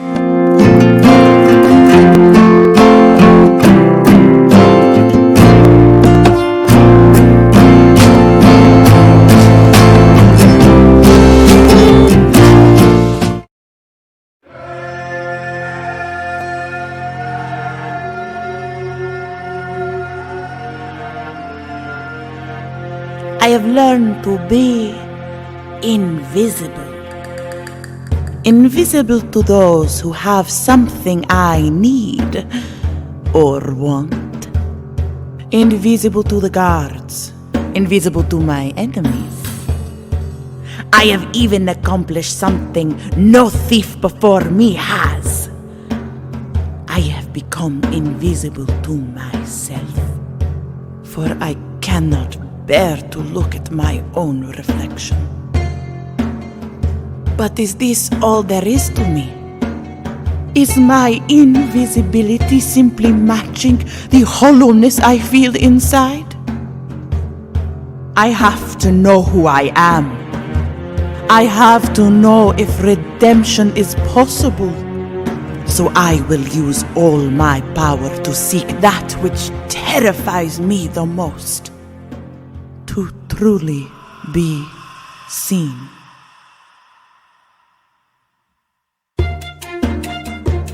And perhaps along the way, slit a few throats of those who do not deserve to be seen.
Oh, man. All right. Welcome back to the Everwind Chronicles. After a very intense confrontation with Duke Polton and his apparent higher-ranking nobleman, Lord Greenwood, it is revealed that Polton and Hedona have not been very kind to Selena. And that's an understatement. And with a bit of arcane help from the elf at Greenwood's side, Polton is forced to confess. After apparently waking up from his spell, starts spluttering a bunch of gibberish, but eventually ordering his soldiers to attack and help him escape. And so, as we pick back up, I need everyone to roll initiative. There we go. We're just going there. We go. We're all gonna die, kids. We're all gonna He die. anticipated that we were going to F this up and get in a fight. I didn't know it was going to happen. As you lay down your map. This is the battle map. Completely spontaneous. Isn't Greenwood gonna try to stop this nonsense? We'll find out. Right now. Next time on Everwind Chronicles. Same Everwind time. Same Everwind channel. Beautiful. So we have a painting video coming up. Yeah, buddy. I'm working on that. Should be episodes coming out pretty soon for y'all to take a gander at. Also got a pretty cool thing we'll be doing, hopefully by the next stream, with some intro type video. Maybe we don't know. We'll see. Stuff is coming. You'll see. And them deep cuts. Deep cuts. And you guys should also check out our sponsor, Spinwiz Comics. As like independent comic creators, they really help support them. So go check them out. Thank you, Spinwiz.com. Spinwiz. You can also check out. Spinning. You can put Spinwiz in the chat and it'll link to their website.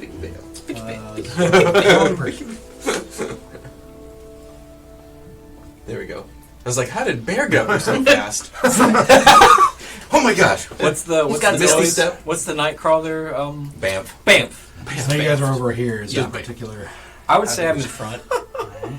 I'll be on. I'll be kind Oh, of those back a Swedish little bit. fish. That's fine. Yeah, we're talking about little fishies across the top of my thing. Oh, Danny, you're so cute. You're doing good to stay. So, You'd be like the pilot from so Firefly. these That's the gold-looking dinosaur. guys, I don't have the exact colors that they had, but those are Greenwoodsmen, Okay. and all the like dark or reddish-looking people are Poltons. It's weird. We're actually on the side of the Lannisters, not Stark. It's gonna be hard for me to differentiate, but all right, that's fine. So wait, the light ones are the good guys? Yeah, the goldish Well- ones Or goldish? are Greenwoods, Okay. and the red or darker-looking ones are like Poltons. He's dead. Does the wife have a crossbow? So, she came ready. Where did you keep that thing? she doesn't. I didn't have a noble that That's doesn't have fair. a weapon. So. I was making fun. Have you seen the skirts from those days, dude? You hide a lot of stuff, man. So you know Was from that like a experience, Danny. cannon? Yeah, I've been to plenty of SCA events, dude. I know what's up. I worked in the Ren Fair circuit. I know how this rolls. Also, you can put a lot in your bodice. Oh, man. They'll never find it. There's a lot of people. Wait, There's a lot going on Is it on this only one. this guy that's on our side? Or Uh-huh. No. There's gold, gold, gold, gold. Where do you But there's see gold? gold, gold. Yeah, like they're just a lighter shade. This is A gonna pale. be. Yeah, they're basically like that. I can't. Jeb can't tell the difference. If you really want to like gender role switch for a little bit, wear a kilt to an SCA event because you will be kilt checked. By lots of very Lots of women. strong, opinionated women. Yeah. And there's only one way to kilt check. Gotcha. But if you don't consent, don't consent. Consent is key, kids. Consent is key. that is very true. Yeah. Like, does this just happen when you're walking by? Like, what is going on? Oh, yeah. They'll be like, kilt check. I haven't kilt checked you yet.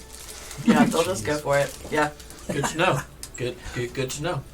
If that was the other way around, it'd be like... Well, like I said, you really But no, want it to switch happens it the up? other way because they do bonus checks sometimes. Wow. Play okay. bongos? Yep, they play bongos. Alright. Alright, so... Also good to know. Did not know these things. The more you know about the Ren Fair Circuit. The Ren Fair Circuit, apparently. Do or don't go, up to your discretion. Nah, it's super great. And Yeah. people, if you're like, hey, please don't touch me, people are really nice about like, yeah, of course. Yeah, it's a lot of fun. But there's a lot of weird unspoken rules. Yeah, there's a lot of like social decorum that exists only in the Ren Fair. I do want to go now, actually. Yeah. I gotta figure out what the unspoken rules are. Nah, it's more fun just to go without That's knowing. fair. I used to go all the time in college, but you weren't. I know, I wouldn't. You weren't. You Yeah, I weren't wasn't there cool with enough. us. Oh man, that's Alright. a lot of stinking people. Yeah, there's a lot of humans here, and half of them are against us. But the other half, I might have to do a few Could dash potentially be actions. against us also. alright, how am I gonna play this? I really don't want to get in a fight, y'all. Oh, in all that madness, nobody's gonna see what happens to that. Good, because I want to murder her so bad. Y'all don't This even- is your murder Yeah, hobo chance. I know. I want to murder that. Your I little, want to your little heart. Ooh, all I want to do is just like. Let her live with it. Far worse. Okay. 15 or higher. 17. Anybody else? No, sorry. I haven't rolled yet, sorry. Why Y'all, are you always first? because I have Okay. +2 on Oh, this I'm proficiency, not. Use roll. and my initiative is also +2. Like this? No, Yeah, it's- but you're up front. Okay. I know, this is a bad spot to I be have in. a +4 initiative, but that didn't matter on that roll. Wow, you have really high initiative. Me? Dexterity. No. Yeah. Yeah. Dexterity will give it to you. I have no initiative. This is 17. Yes. Okay.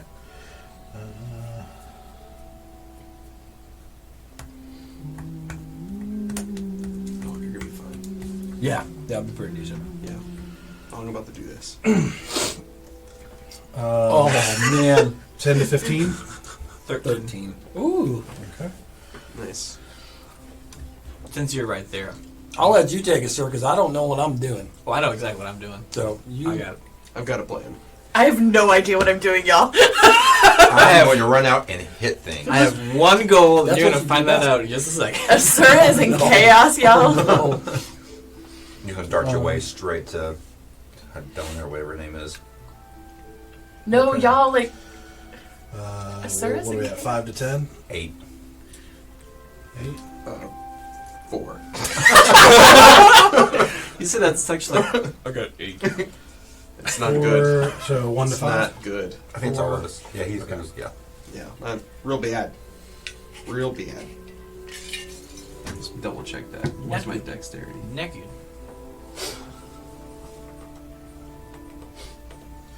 All Yeah, right. I was right. Yep. 4 script. All right, help me out there real quick. Which ones? I know all the night ones, but which ones specifically are the main characters? Like the Green Cloak and the. So, this guy right here is Greenwood. Okay. This is the elf. Okay. This is Polton right in front of you here. And this is Hedona. Okay. Yep. I think it's the people you know specifically. Okay. No innocent bystanders. Oh, no. There's still Like I'm sure they're It's a there, but complete they're town not on So square. I don't Yeah. have them, but yes, there is a crowd Okay. in this kind of area Okay. here with the line kind of going like this. Okay. Good to know. Like right about here.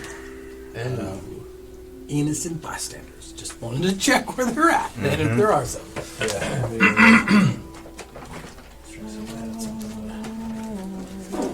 Bless you. We're just gonna use this. This is basically the line of people. the line of people Sure. starts by here and kind of goes back this way, and then there's of course people here. You just don't have all the markers. No, it's fine. I just Right about here. Well, they're just kind of like interspersed over here. There's no like line over there. Okay. It's just this is the queue. Gotcha. Okay, that's the cue. Like Gotcha. to see them. we're only level 3. We don't have any like crowd killers yet. I'm trying to kill Speak for yourself. Are you trying to kill them? What the hell? Man, they're all just clustered right there. I could kill like 20 of them. I feel like your alignment's going to change. Like drastically. Man. All right. So, Here we go. the Greenwood is up first. So Greenwood actually, he actually draws from his hip. He's got a very ornate rapier that he draws out, but backs out over here. Smart. Towards his men. Yeah, at his His guard. and you can hear one of the soldiers over there is calling, basically, kind of going into protector mode, and they're trying to usher him Away. as soon as this started going down. It's like he kind of knows the drill of what he's supposed to do here, so he gets over there around his men. Asura is next.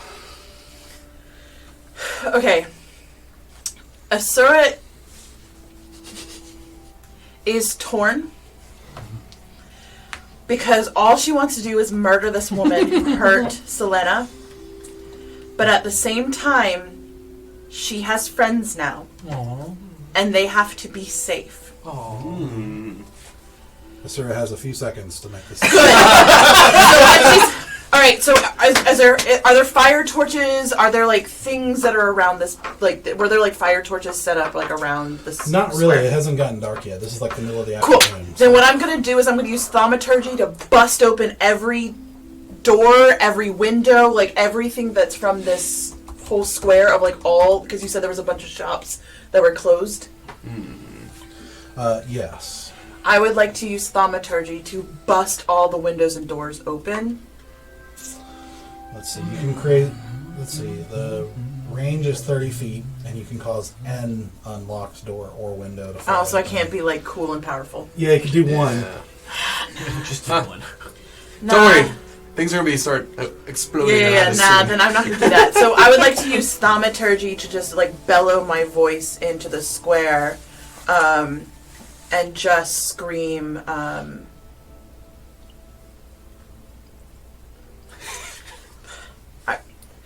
I want it to be good, y'all. I want it to be good. I want to scream into the I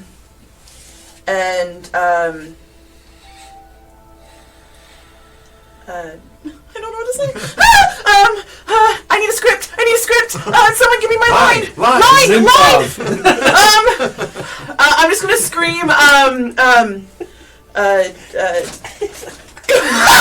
brain is going blank. Shh, no, don't make me panic. Don't make me panic any more than I'm already panicking. Wait.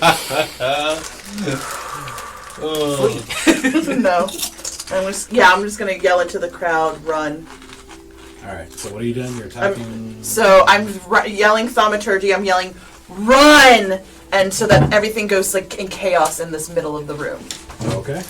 Yeah. That'll be your action. That's my action. Okay. And for my bonus,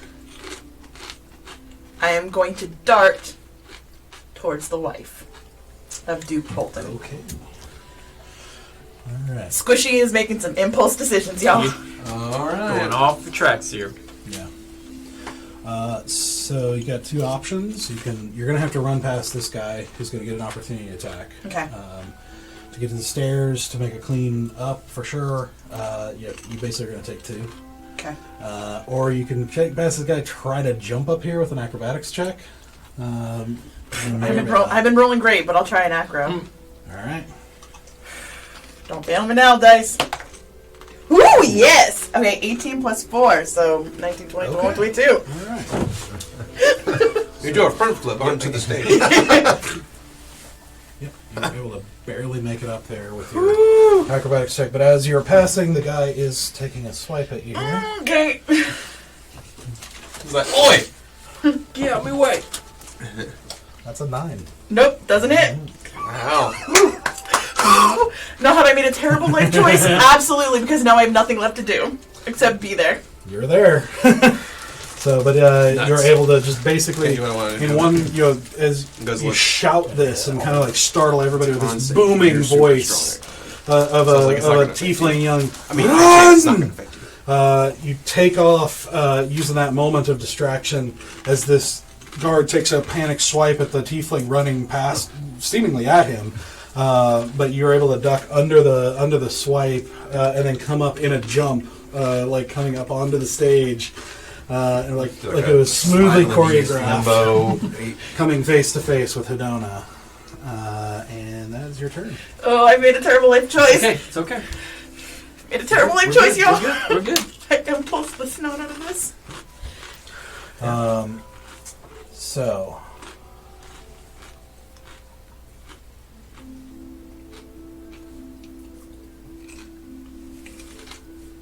Okay.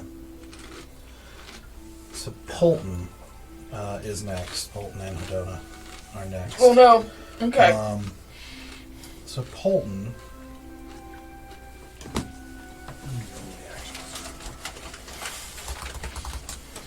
Polton is going to. So he is going to actually. That's what he's going to do. Okay. Oh no. So Polton looks around at this after he shouts this, and all this kind of commotion happens with this booming voice and everything. He takes like this panic look around, and he turns and runs for the stairs, seeing these people in the way. He shoves Hedona off the stage. I love this. And is running off this way. Wait, do I get an opportunity You attack? will. Mhm. Okay. On both of them? Oh, this is Perfect! Not on Hedona because Yeah. it wasn't her control Yes. that happened. So go for it. Make an opportunity attack. I love it. 15. That barely hits. wow. Hedona's strong. What I would like to both. do is take my Yeah. tail as he comes past and just slice him across the arm as he comes past. Okay. Roll damage on your tail weapon. Because the Yeah. My little scorpion one, attack. I think it's 1d4. It is 1d4 plus 2. Welcome. Looking real good. That's gonna be a 4. Wow. I don't have any. Do I get an extra roll for I don't have anything. sneak bonus? Oh, no. Okay. Not a reaction. Yeah. Just the- So Stop 4. on me. All right. Do you get any additions to that, or just a straight roll? It's just straight roll plus 2. Gotcha. It's like my. It's my. But we We call decided to buttering make it the the same floors. as my dagger. So you rolled a 2. What is the floor? 2 Plus 2. 4. Yeah. All right. So Polton runs over here after taking this basically he tries to run past, shoving Hedona off the stage to get out of the way. In just this kind of cowardly panic, as Asura is still kind of crouched a little bit from coming up on the stage, whips her tail up and just basically whips him with the knife, just right across his chest and arm as he's going by, and you just kind of see him kind of curse a little bit and then come back around in the seeming safety of his guards. Hedona, who is now off the back of the stage and prone, and it's off the map, but there's actually a building behind that, so she's kind of In a crevice? yeah, Ooh. she's like not wedged? pinned, but she's in this little kind of tight space. She's not happy right now. Trouble in that household. So she uses half her moment to get up.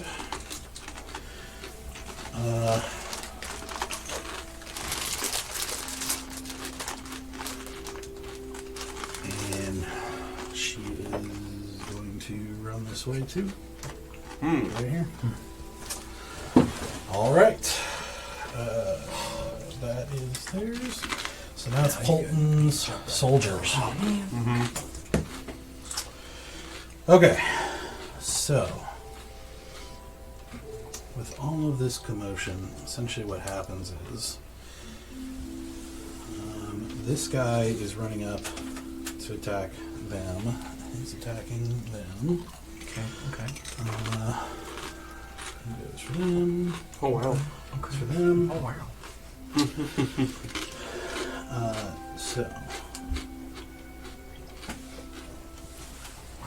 this one is going to come up onto the stairs here and attack you. Oh god. Oh god, squishy. That is 16. Yeah, it hits. Alright. Uh-oh. That's 8 damage. Oh, y'all! Squishy's not doing too good already. 6 + 2. He takes Wow. he basically takes a mace off of his belt and comes up to you and takes a huge whack at the tiefling who you just saw attack his Duke. So the other one, let's see. This one is going to come over here and attack Bear. All right.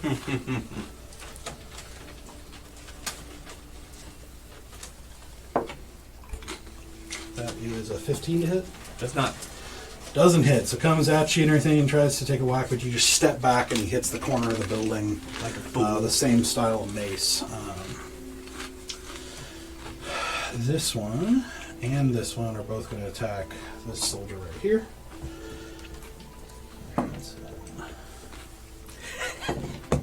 Everybody's so tense right now. Well, There's a lot of Both pieces on the board hits. right now.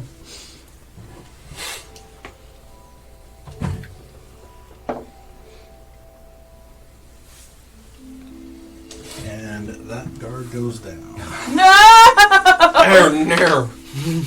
as they come in on both sides, taking them out. Y'all. Rogi. Can't. Oh. So much chaos. So those I will resolve on my own. So this one is going to run up here as well. We haven't done anything. This one just runs over here.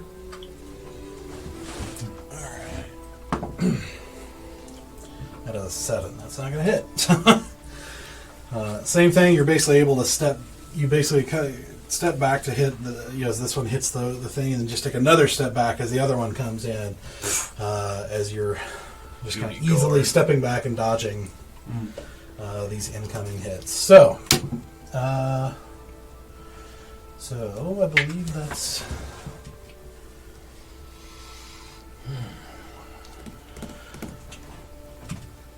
this one is going to take basically a defensive stance right here.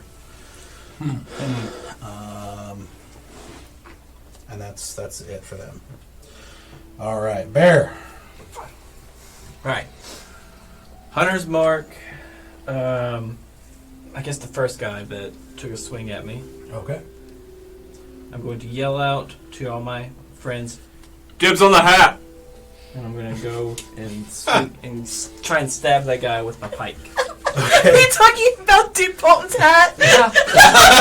That's my only goal. I told you, I have one goal. It's very simple. Okay. Likes that hat. Yeah. I mean, not damage, but anyway, that is a... What do I add to that? +5? Yeah, no, that's fine. Yeah, that's it. You have +5. Nice. Oh, yeah, so 24. Yes, that is. Mm-hmm. Then D10, what is that again? It's these guys. Yeah.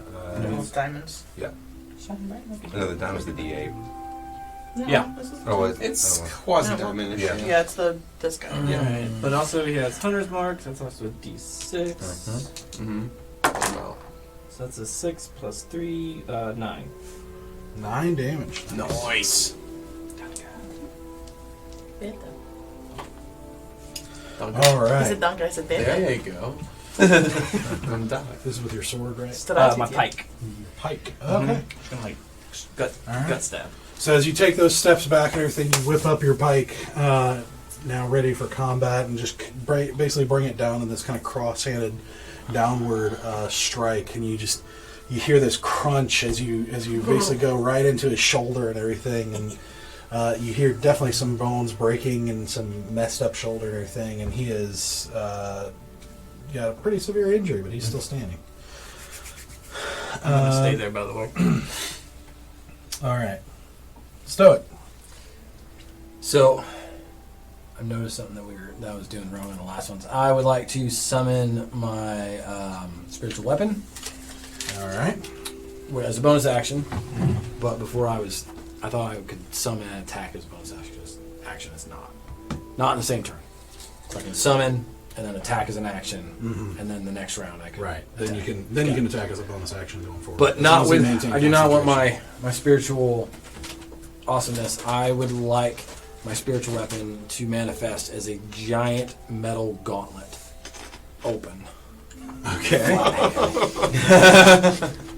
Because I don't think any of these men need to die today. Correct.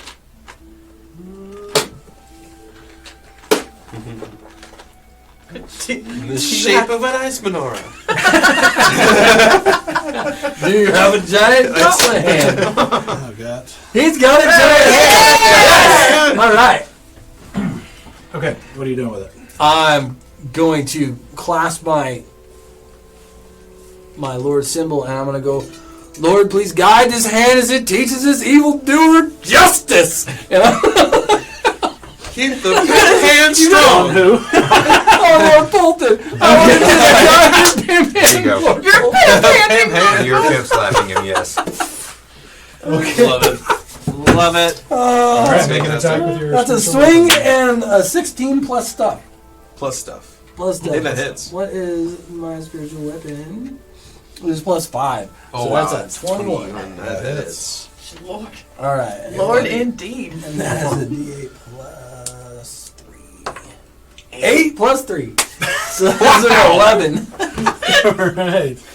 Alright, But non-lethal. of non-lethal. If Yeah. I doubt he's that weak, but He could non-lethal. be. Non-lethal. Alright, what did you roll? I rolled an 11 for damage. 11. It's impressive. Doing some math, sorry. Okay, so you turn, watching him run and shove his wife off the stage and everything that's happening. And you say your line, and you see this kind of like this whitish kind of fiery divine light happen as you see this gauntleted fist come out of the air and basically just go like Wow. Yeah. and what you see is the Polton basically just goes like flips up into the air up against the building and then falls Yes! in a crumpled mess. It's like, oh! This is good. Okay. All right. That is your turn. Man. I'm gonna move Oh man. next to Asura, and so that I'm in engagement with the person that she's engaged with. Mm-hmm. Okay. Yeah, you can probably fit. Yeah, just stay right here. And then Okay, Valen, you're up. Okay. I just go. I will attack the guy that is in front of me, Cybear, with my quarterstaff. All right, so you move up to take a whack. Yep. Smack, smack. Gosh, 11. That does not hit. 11 Yeah. does not hit. No. Awesome. So as my bonus action, I will do an unarmed strike, and please God, roll higher than a 5. It was a 7, so That's you know, better. 13. You did it. Technically roll higher. That was an unarmed strike. That does not hit. Yeah, that does not hit. Cool. That's awesome. That's really cool. All right, so you come in with this thing, and he just basically has his shield and is able to just get both of them as you whack the shield. And just a little bit of sting as Yeah. you're. Oh, yeah. But you're accustomed to hitting wood and hard things, but it's still steel. Yes. All right, so now we are on Greenwood soldiers. Nice. So I'm at the bottom. these two basically just position themselves like so. Let's do.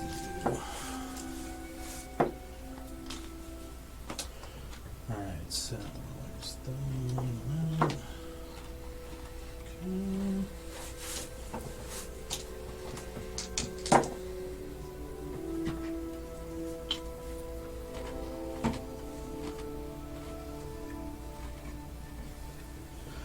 All right. Let's see. Okay, that's them.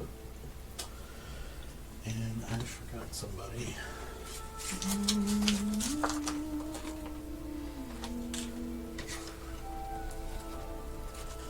I forgot the elf. Mm. Oh yeah, she's important.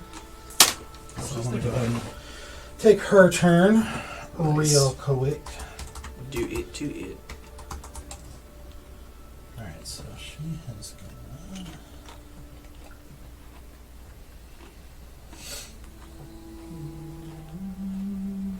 I'm still impressed about having to keep track of this many things. I am too. Going at once. I'm like, I'm barely keeping track of Asura. I don't think I could keep track of everybody else. The moment too. I saw him put down that main characters, I'm like, you masochist. It's like, you are torturing yourself. Mm-hmm.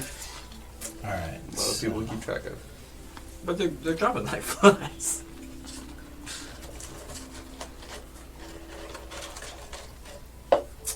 Okay, you see her, she gives, I guess she's been standing there, again, still alert, but still kind of like standing there waiting.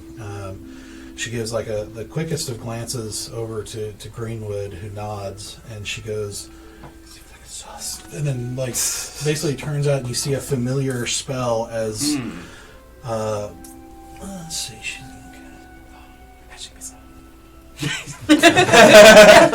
as you see 6 darts fly out of her mouth. I am immediately turned on. Easy's immediately aroused. Sorry, 5 darts. Still a little less aroused, but Yeah. Still around. Still aroused nonetheless. We're not at full. We're like at half now. So let me just rearrange our robes here.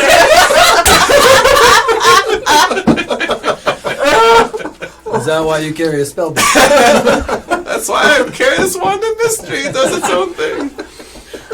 Oh gosh. Pineapple. Pineapple. That goes so. Oh no. It goes Fair, even worse forget now. that. Forget that, Fair. That's not the way it's meant to be. I grossed myself out. Oh no. Although, Oh, I'll tell y'all later. Too adult for the kids. Too adult for the kids. Too adult. Okay.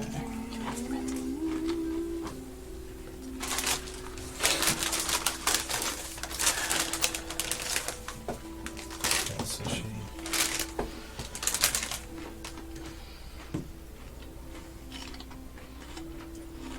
All right. So what happens is you see those. She lets those darts fly. And they do their like around and through you guys and around all their targets and everything until they all just go straight through her, and you just kind of see her kind of do this as these things go straight through her chest. Ooh, which one? Hedona. Oh, No! Don't you go to Oh, you're killed.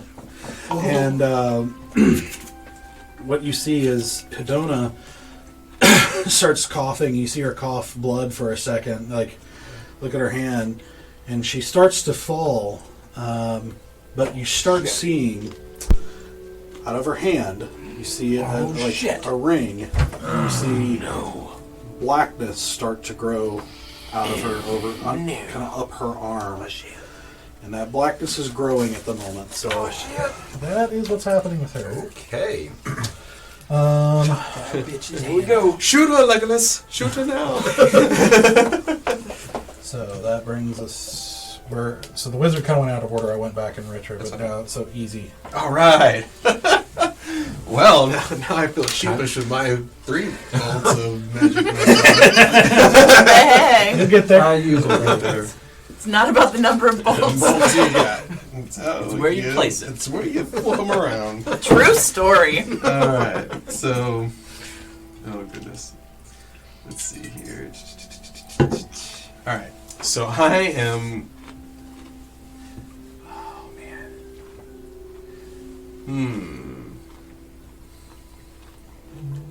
If I jump off the stage there, and go towards, someone gonna have an opportunity attack on me? If I jump down and go towards Hedona?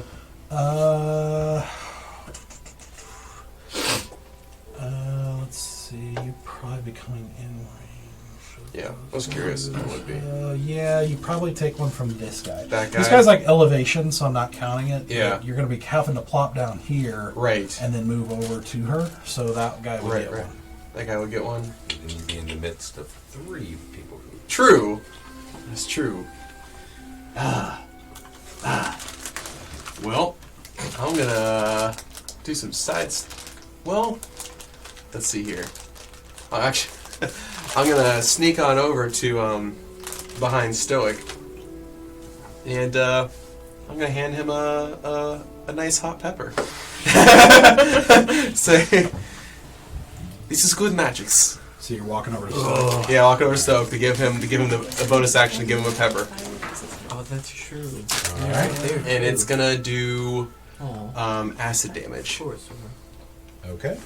acidic damage. I've seen Barry, and It's real good. It's real tasty. Okay. And that's a bonus action, I believe. And now I will fire my magic missile as a second level. So that means I'll shoot how many bolts? 1, 2, 4, 3. I'll shoot 4 darts. It's not quite so Okay. many. Alright. 1, 2. 1, 2, It's I not need a 2 more. contest. It's not a contest, But sorry. you pick lost. him up, man. At Hedona or? Yeah, I had Dona. Okay. Yeah, I don't like the old necromancy happening here. That's not good. Not good at all. That's pretty good. That is really good. I have a 4, 2, 3, and 2. So that's 8 plus. It's 11, and I add 1 on top of that, right? 1 to each. 1 to each. Don't damage it. A dart deals 1d4 plus 1 force damage to its target. Yeah, so it's 4d4 plus 4. Okay. So it's 11 plus 4. It's 15 damage. Wow. Wow. I take back my statement. Wrecking her right now. Yeah. I do not want the darkness to overcome her. Trying to nip it in the bud. All right. Y'all.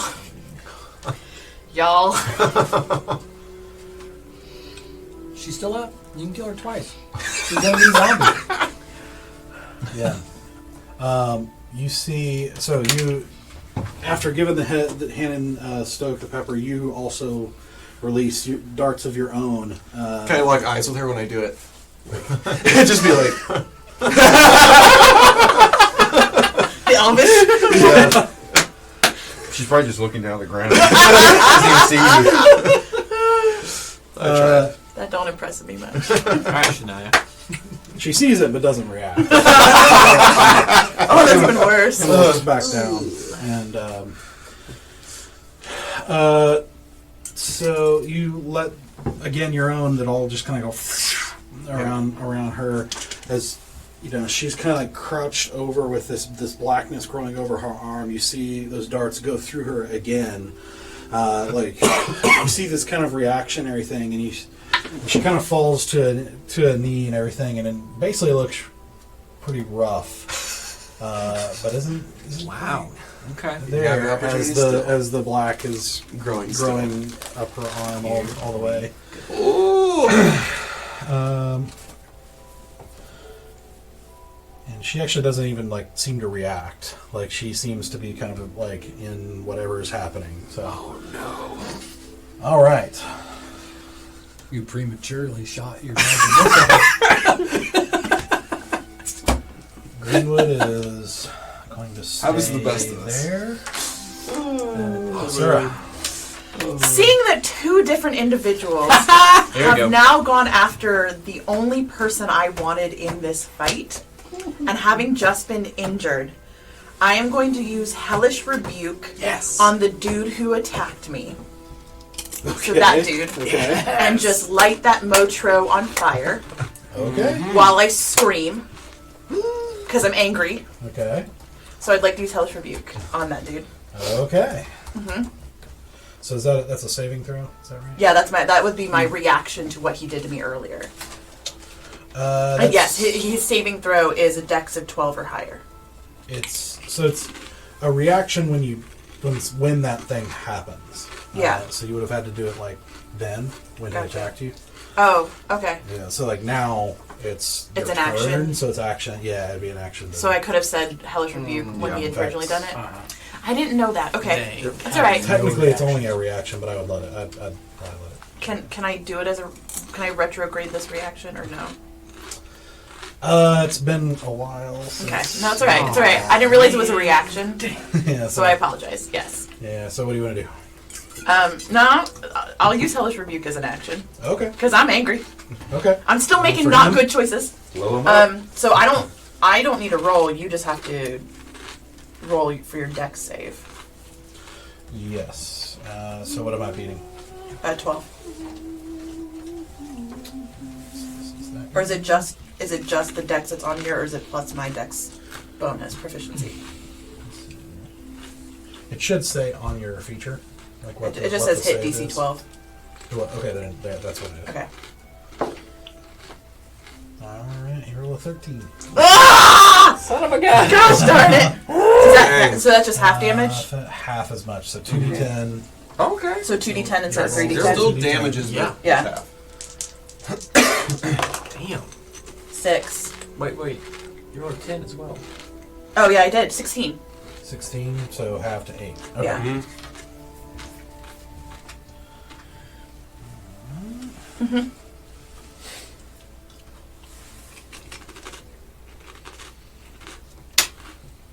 Okay.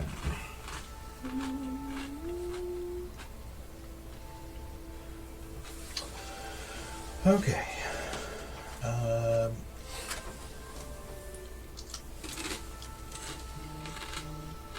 Some bad music. Oh yeah. It's alright, it's a real chill battle. It's a real Very, chill very battle. calm. Super chill battle. Yeah. I'm into some chill battling. There's still a bard in the corner, just like. Like Like the Titanic. Change the tempo, Bard. Oh, what's happening? He's blind. Like Daft Punk kicks in now. Yeah. The game has changed. So now, Well, I still have a bonus action. yes you do. Okay, this is where I have a question about bonus actions. Because is movement considered a bonus action, or is movement independent of a bonus action? Movement is independent of a bonus action. Cool. I would like to jump and draw my sword and slice her arm off. Yeah.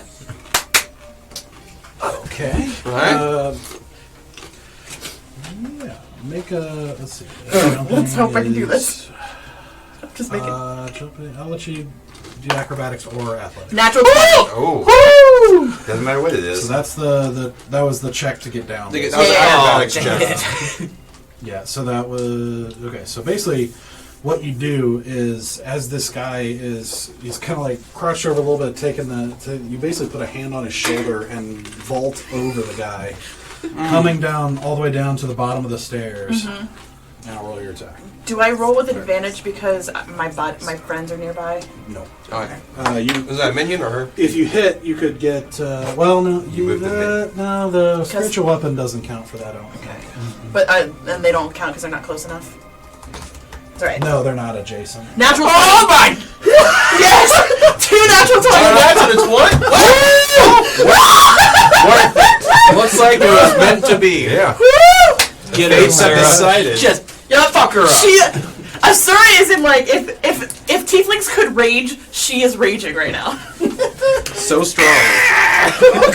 Oh god, yeah. So that's what I would like to do. I'd like to chop her arm off. Okay. Oh wow. All right. Roll for damage. Alright, and that would be my sword, Nice. which is right. I can read, is right there, so that's D6, which is just a good old classic. And I'm not rolling extra, right? It's just. Doubled, I think. Oh, it's double, so that's 10, 12. Okay. All right. So. Nice. Good time to use those D20s. I know, right? So you put your shoulder on this like smoking, burning guy that you just inflicted this Hellish Rebuke on. Basically, vault over the shoulder with drawing your sword as you go through the air and coming down, using that extra momentum to come down hard on her as she's kind of like watching this blackness take over her arm, but suddenly. As her arm is suddenly the blocking arm just falls to the ground, and you see her kind of blink for a second, and then fall over. Crumpled. Here we go. You got your kill. Here we go. Unreal. Now, granted, I'm still squishy and I'm still in danger, but you know, You got your target. I did get my target. Oh yeah. Little change there. Okay. Thank you, Larry. Yeah, that was bothered me a little bit. Very It's all good. nice. Well Thank done. you. Well done. Thank you. Okay. So, Polton and Hedona are dead at the moment, so they Well, I thought are... Polton was non-lethal damage, right? Well, yeah, he's just Well, he's down. unconscious. He's You unconscious. don't, yeah, you don't. Oh, okay, fair enough. The Polton soldiers... Maybe your pinhead was a little too strong. It's happened before. Let's see. So with all this happening, I'm going to... Yeah. Hey, Poltons have had a lot of concussions in his past. This last one did it. It's extra powerful. What? You have a tower of dice. It was Aw. like up there. Nice. That's what they do. So as these guys fight, these guys continue fighting each other. This one goes down. These governor guards. Lauren Greenwood, right? man. He's Yeah, train him. up his guys. Well, a little much. his elf is pretty powerful. So this one vaults up. Needs to be. His here. guards are There, near. Oh, it's a 19. That's okay. So he like he does a vaults good up job. to you, and he's going to make an attack on you. Oh, that's a 23 to hit. That definitely hits. And 8 damage. Ooh! The two That squishy one people. stings the old strudel. You burnt your strudel there. Burnt my strudel there, guys. Oh. So 8 points of damage. Yikes. So this one basically just kind of looks around just briefly and sees you right in front of him. So he just, as he's burning and everything, he's taking an attack on you. That's fine. That is 14. That's a miss. Okay. So he's in his frustration of being burned up like that. He takes a swipe, but you just parry it with your hammer without too much issue. Let's see. This one basically sees all this happening over here, Oh no. and basically just kind of like backs up slightly. And he's like looking around, Smart. Good not call. knowing what to do. Like, And Near. why didn't that other guy this get one that also. memo? Let's see if Oh! Oh no. he tries to vault up there and doesn't quite. He's like, oh! Face plant. Put your pants around your waist, it wouldn't happen. He basically kind of slips and everything, and kind of falls for a second. Kind of looks at angrily and turns to take a swipe at Sura, he sees right now. Jesus. I should have laughed. 16. Ah, yes, that hits. No. Hold strong. She's squishy AF. Alright, that is I try to 5 get next points. to you. Okay, y'all, I'm not great. I'm not critical, but I'm not great. I moved next to you so that I would distract the guy from hitting you Yeah. and be able to There's hear more than you at one the guy. same time. I know. Yeah. But then Hi. she's like, nope, Hi. gotta go this way. Hi, my name is Asura, and I am an Look, impulse mistakes demon. were made, okay? Let's see. So this guy.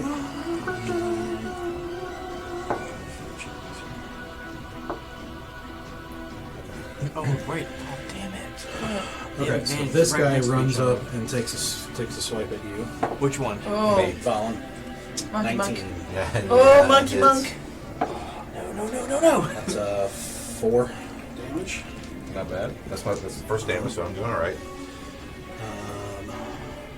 They don't get advantage. We didn't do the point for the game. Oh, good. There's no point. He said advantage a second ago. It freaked me These out. two, actually, with their perception rolls, basically out of the corner of their eyes, see all this happen, and kind of like they're there defensive and everything like that, but kind of like are looking back at you guys and kind of like, well, they're actually holding their attack. They're not. The two they're right in front of us. Yeah, these two. This guy didn't see it, so he was trying to Yeah. attack those two. that just changes kinda like things. hesitating, Oh, no. holding to see what you guys do, basically. The others already went, so that's all they have. Bear. Well, I guess since they are holding their attack, I will attempt to talk with them and just say, "You are not my enemy. Move." Roll a persuasion check. Or intimidation, right? Yeah. Oh yeah, you could roll intimidation. I'll let you do either one. Yeah. Let's see what's better. Persuasion or intimidation? Intimidation, that's what we're doing. That's 18. Nice. 18. Wow. They look between you and just keep looking over at their now dead masters and everything like that, and kind of look at each other and everything, and kind of nod. They step aside? Yeah. You step to the side a little bit. Cool. Then I'm going to walk out, pull out my greatsword, and try and find Polton and the rest of my crew. Well, so you get out here and you see what's happened. You see the couple of dead bodies over here, and you see some combat happening with these guys. Okay.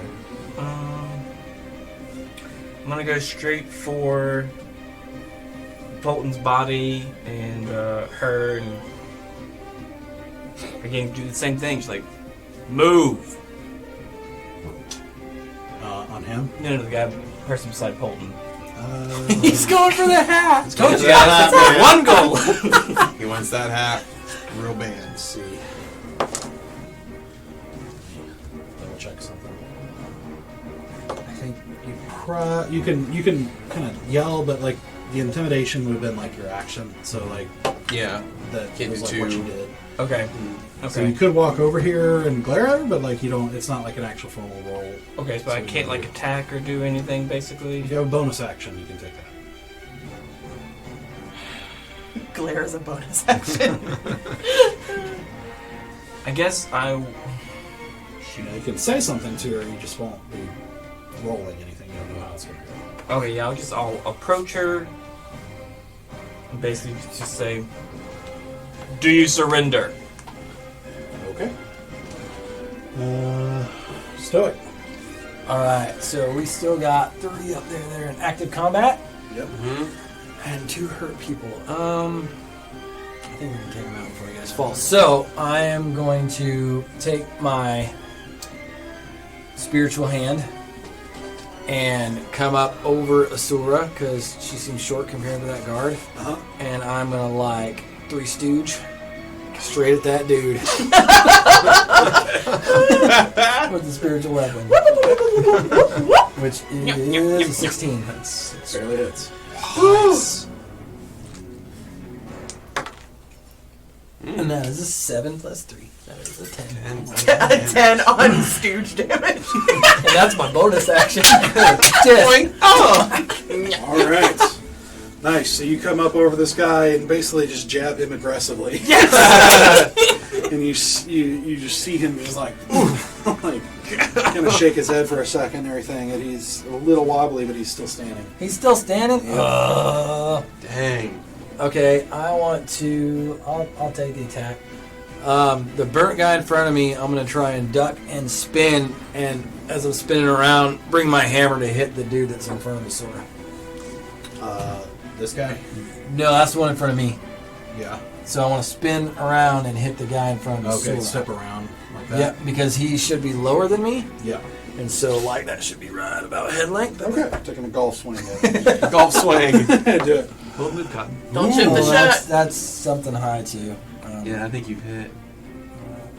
Is for the mace, that's a plus 4, so that is a 20. 20 on. 20. All right. That hits. That is a d6 plus 2. That's not good. I hit him for 4. All right. Chip the shot. So as his head snaps back from your weapon and everything, he looks up just to see a hammer come, basically hit him in the face again. Just like you hear this clang in his helmet as his head snaps back again, and he's like pretty dazed. Damn it. He's very wobbly, but he's still there. Oh, that's hilarious. That's all I got.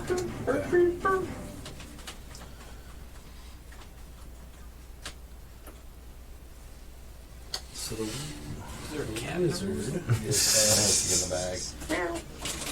What happened? There's a lot of noise happening, like a cat playing with something down by our feet.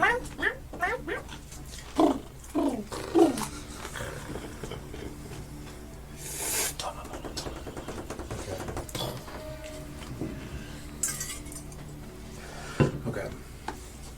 Let's see. I think what's going to happen. So the elf.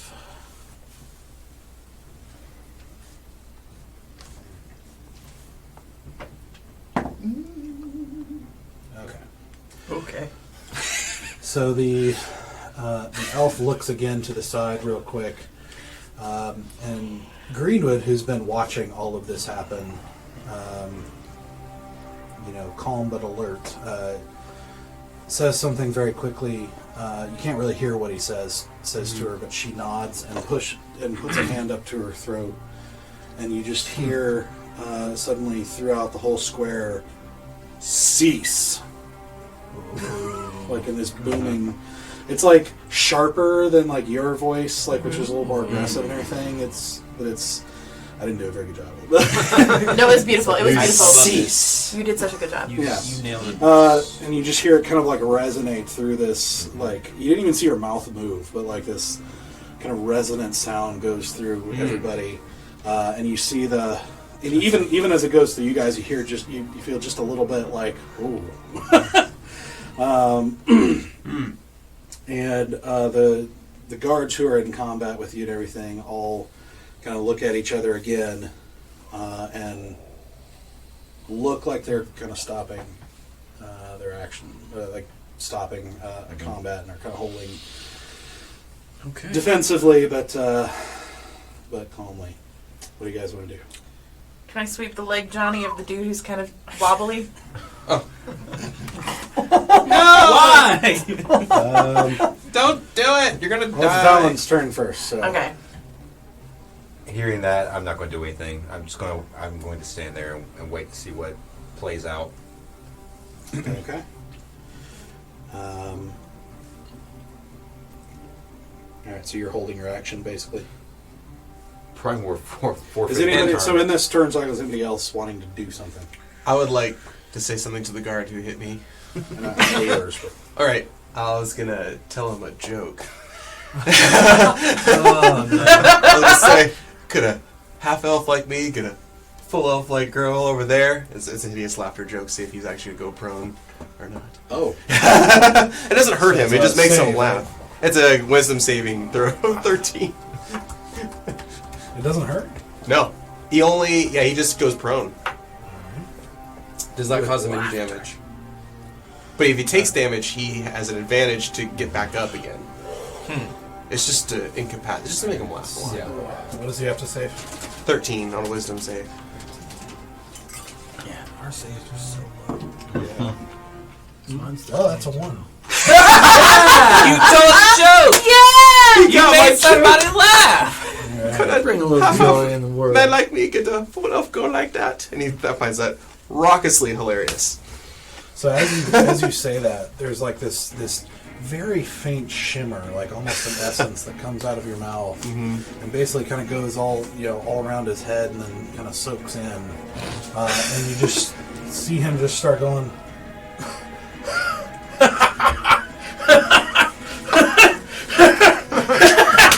Like terrified eyes, but he can't like stop laughing, and it's just creepy as crap. Yes! Oh, sorry, I didn't do that. I'm so happy. I made my magic work. You made it funny. I made him But with random direction, he falls off the stage.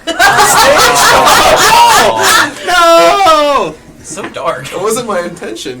He takes 3 bludgeoning damage from the fall. No, I didn't. I thought he was going to fall on the stage. He's right on the edge of the stage. Oh, I guess he was on the edge. Bear approves of your It's a attack. random direction. I start laughing at this. So laughing along with this creepily, cackling, uncontrollably guy. Once he falls off, oh yeah. Your humor is very, very simple. Yeah. Okay, you said you are going after. I just want to sweep the leg, Johnny. Like, my goal is not to hurt him so much as because he hurt me, and then I watched him get like head bumped. I just want to like while he's still a little off balance, just like have him trip and fall over. So like I just like want my leg underneath so he trips and falls. Okay. Roll. I used all my 20s, y'all. Like a grapple? Just roll a straight dexterity check. Okay. No, didn't work. That would be well, no, that's a 9. That's a 11. Okay. Okay. So you, as you are, as they have kind of stopped for a second, are looking around, waiting to happen.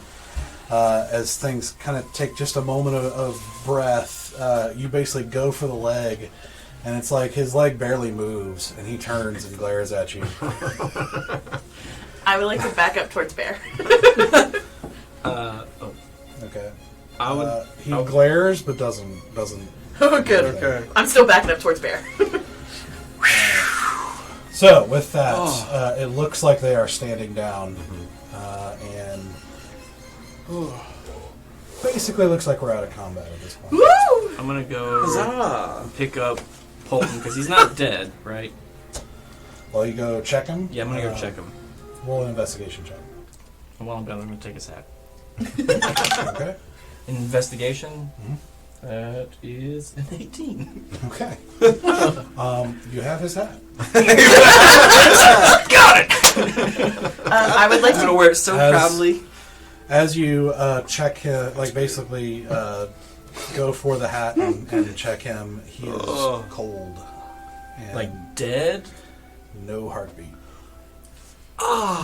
Okay. He did not have many hit points, and he got slammed like beyond his max hit points in the negative. I'm gonna drag him over to Like Stoic. exactly. I was really trying to like not kill him, but I know. Can I go investigate the dead wife?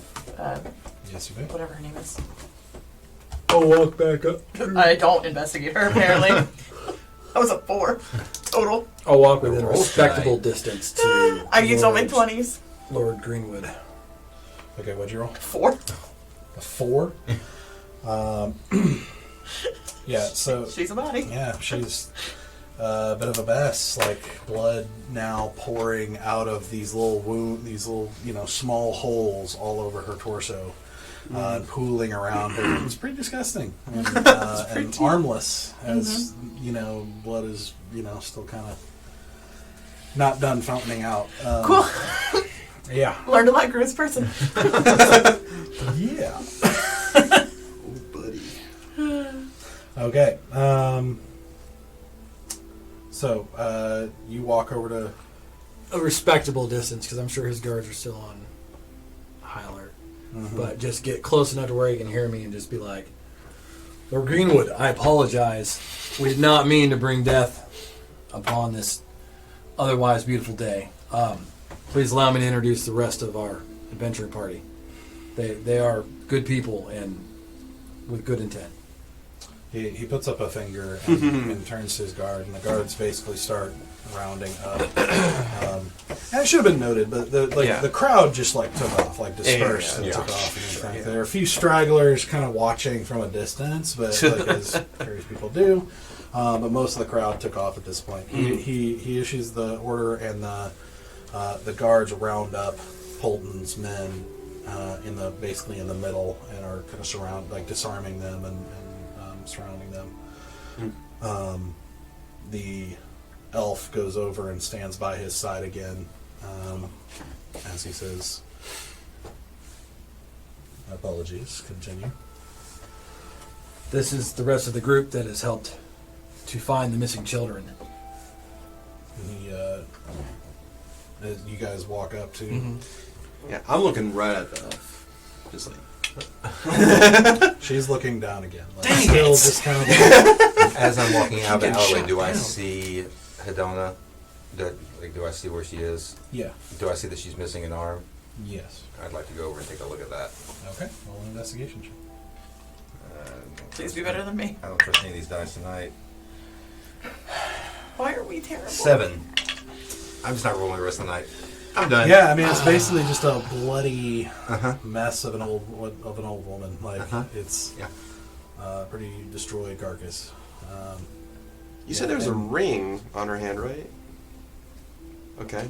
I would like to do an investigation check. It's like, let's all one at a time go up and check the dead body. She's missing an arm. We know Right. that. I'm saying the arm itself. No, I know. I just want to check the arm. Okay, last one. It's all right, sorry. Save us. I'm really good at investigation checks. I like a +6 to it. What did you It's roll? it's a 2. You got an 8. You also go over and see the bloody mess of I just go over and I'm like, of yeah, a it's human just a being. gross arm and bloody woman. Yep, I see. I concur the same thing. So you guys, after some sightseeing, gather over around Greenwood and is the elf standing just behind him. He looks each of you over now and I am Lord Greenwood. I am a governor and member of the High Council in Crondia. Who do I have the pleasure of addressing? I take my hat off. so much. And I bow. I am Bear. Bear with me. Bow. Valen Ren, Order of the Emerald Dragon. Is there a difference of the Everwood? Stoics. We've met. I do not genuflect. Asura Vapula. So he nods to each one of you in turn as you introduce yourselves. And I also apologize that you were caught up in such a treasonous affair. I was not aware of Polton's demeanor, although he has never struck me as a particularly brave man. I would not have anticipated him ordering an attack in his own public square. But I suppose cowards act as cowards do when a pressure is applied. Come, we have things to discuss. My men will deal with the remaining elements and clean up. But let us talk in private. I agree. Okay. So he begins walking, and several of the guards fall in behind him. And you see some more, both of Polton's men and his own and Greenwood's men, like kind of starting to show up now and everything, and as orders are being spread and everything, and Polton's men are not showing any aggression. Obviously, nobody even knows what happened, but word is starting to spread, and there's lots of commotion with the commoners on either side who kind of part ways as Greenwood confidently walks through the street, basically leading you to Polton's keep, and leads you all the way in, and you get in, and you actually see Igo at the front door. My lord, is the Duke with you? And Greenwood says, no, I'm afraid the Duke has been judged, found guilty of treason, and executed. Does he notice Bear's hat? Just as being a Duke now. Why'd you even ask the question? I just thought it was funny. How do you react? Are you my to that? servant now? He does. He kind of gives a strange look at the hat now, but he just kind of looks back at Greenwood, very confused. Greenwood doesn't stop, but just keeps walking and says, "You will care for the house until a new Duke is appointed," and just keeps walking. Definitely a hold of you, because y'all, I'm not doing great. Oh, wait. I will give you... No, it's fine. I'm just going to hold on to you while we're walking. Well, if you're holding on to me, I'll give you Yeah. 10. What do you need? No, don't worry about me right No, now. I'll give you 5. How about 5? You actually see the elf, who was behind him, falls back to you and just kind of looks at you and reaches out a hand and touches your arm, and you feel warmth go through you as you take 8 points healed. Okay. I like it so. You should have acted more hurt. I should have acted more hurt. I am pretty hurt too. I just like Can look I- feeble can near the front. After she, because she touches me, so I'm like instinctually, like I flinch a little bit because being touched by She's someone one I of don't those know like elves. freaks me out. And then I feel the Guys warm feel goodness. Can I turn around and like look her in the eyes? What are her eye color? What's her eye color? I can't help it. It's my new favorite thing now. Yeah, they are. This is how you like. Yes, this is how I connect with people. Yeah, they're kind of a pale I green. see through their eyes. It's a pale green. Yeah, like pale greenish, like a natural type green. Mhm.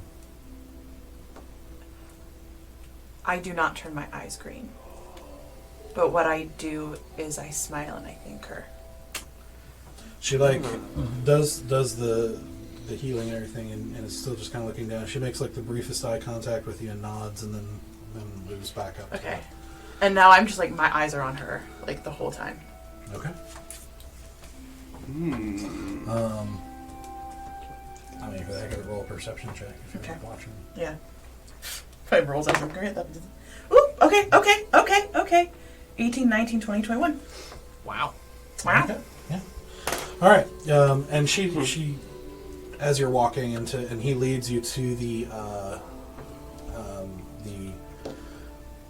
basically the what is effectively the main hall. It's not quite like a huge hall like would be in a larger castle, but it's the room you've been in before, where Polton has a desk on one end in front of a fireplace hearth that's got a little fire going right now, but isn't very big, and then a long table. And it seems to be kind of where he has dinner and also does his business and kind of holds court and that sort of thing. And so, Greenwood walks in, and the elf doesn't do anything particularly interesting. Still just kind of like hands folded and just kind of walking, and like she doesn't seem afraid at all. Like she just seems meek. Like she's just kind of like deferential to everything. And again, not on alert. Like she's not just staring down at the ground. She's kind of like looking around. She just doesn't seem confident, if that makes sense. So, Greenwood.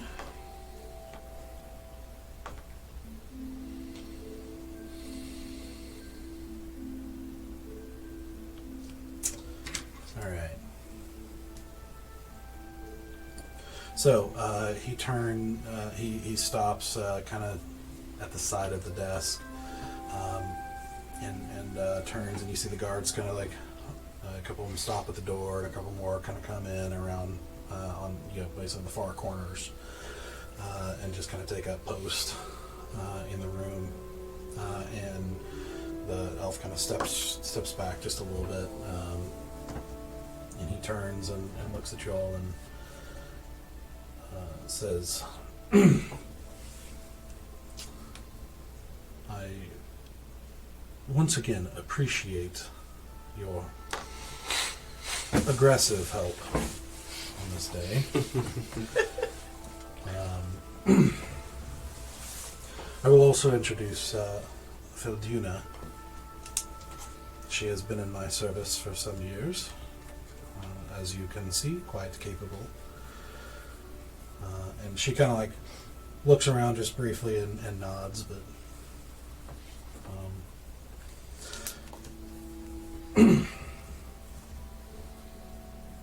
this is most disappointing, and we will have much work to do. Quite disruptive and unfortunate, especially in light of the matter at hand. Without a duke, the installation and transfer of a duchy is not a short matter. Unfortunately, that will possibly prevent the efforts to some degree. But I do not intend to stop. I do not intend to cease those efforts, and will probably remain here myself for some time in order to ensure the transfer of power. I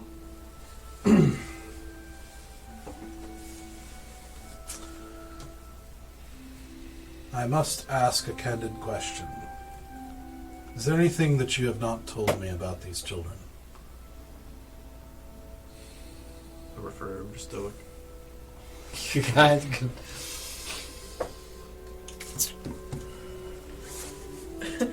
I raise my hand.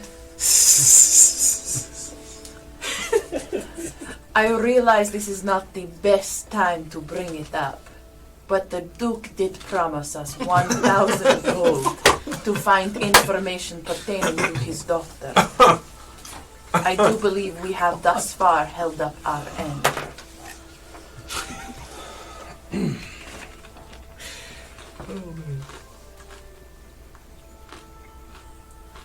Was the contract to find information or to find the children?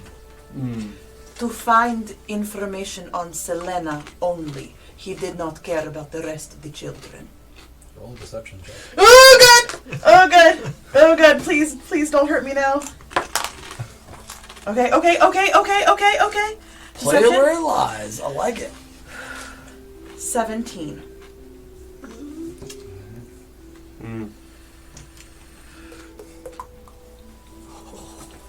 Wow. I cannot blame you for attempting. This is not how these contracts typically work. I am not opposed to showing some appreciation, but I would appreciate honesty in all our dealings. I can assure you it will be much more lucrative in many ways for me to be a friend. Can we agree on that?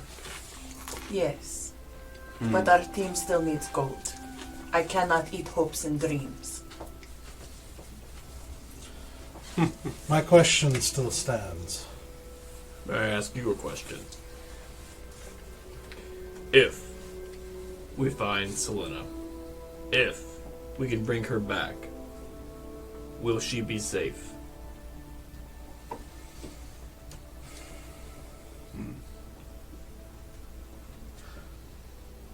To be quite frank, I am not sure I'm completely prepared to answer that, as I do not know much about the nature of this Belladonna Rixa or what she wants. Assuming certain things she mentioned and her apparent association with necromancy, I cannot assume anything good. Then would it matter if we've left any information out? If she is at risk? I do not believe she would be safe here.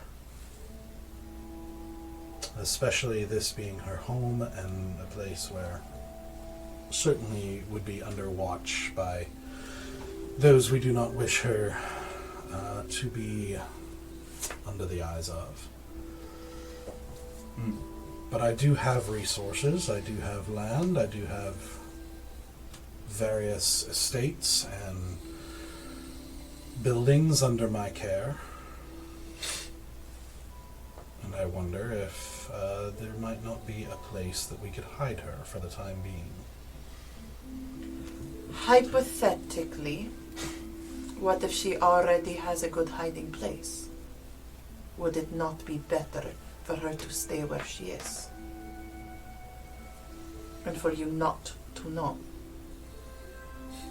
You know, like, brings a hand up and just kind of like hits, like just brushes his mustache and thinks as he's looking at you and says, my concern is not primarily in hiding, but in protection, should she be found. In this hypothetical scenario, would she be well protected against extremely powerful magicians?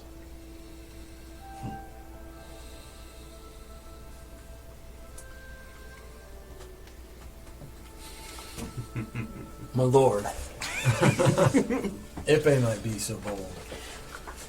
Don't ask me questions. We do have more that we would like to discuss with you. Open and honest. But some of us have taken quite a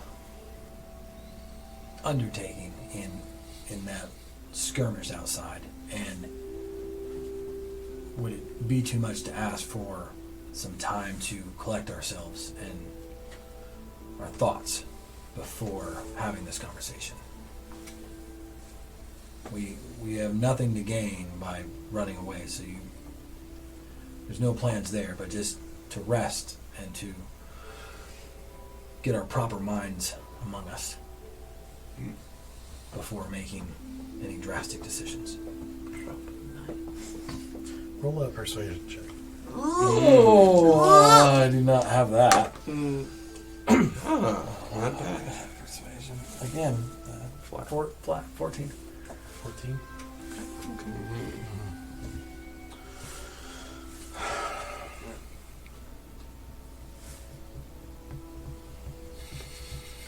I can understand your concerns, and that this was indeed a trying day.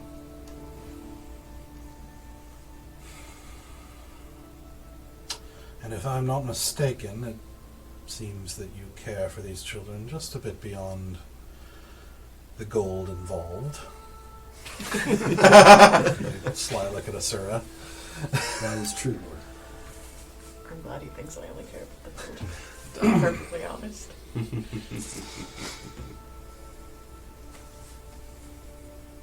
Very well. We can speak of the children in the morning. I'll give you the night. Would you prefer us to stay here in the manor? I would. In the meantime, is there anything about this Belladonna Rixa that you are not telling me? No, that is, in all honesty, what we hoped you could answer. Because we have no information ourselves. I will say something. The note you have in your possession is not the original. She has not yet found what she is looking for.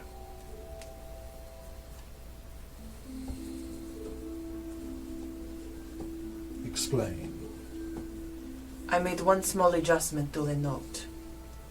Whereas I wrote that she already found her quarry, I do not believe she has. Based on the note, she is still in search of what she is looking for. She does not specify what type of child, but we have a strong belief that it is Serena. Everything else in the note was identical. I did not forge her signature particularly well. Why forge it? Because in case you were just as bad as her parents were, we could at least keep her off the trail a little bit longer.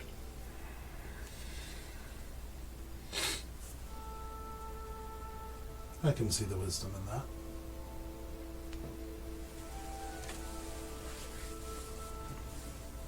Why do you say it's Selena that she is after?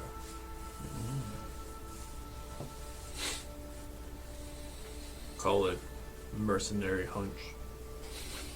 Adventure. Roll a deception. Adventurer. Deception? Yeah. Oh, nice. Oh, Jesus. 20. Bear's on his game Wow. You're stealing my good rolls tonight. Jeez. Just for tonight. I'll get it back to you next Monday. Yeah. That's hilarious.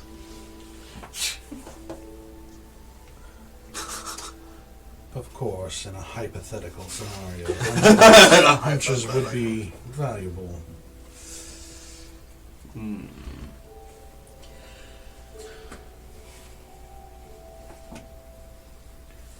Well, deliberate on this.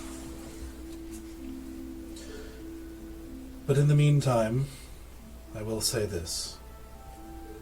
I have been blessed by the gods with considerable position and resources, and I am willing to put those to protecting these children from whatever dangers they have, and it seems obvious to me that they cannot return to their parents. Therefore, should they be found, ample consideration will be given as to what sort of care would be best for them, and how best to protect them from the looming threat of this belladonna. And if there is any more information that comes up about her, I would very much like to know, as I have heard rumors of necromancy rising again, but had not as of yet put a name to it. At that moment, I pull out my hand and do a minor illusion of the look of the necromancer that we killed. Does this help you at all?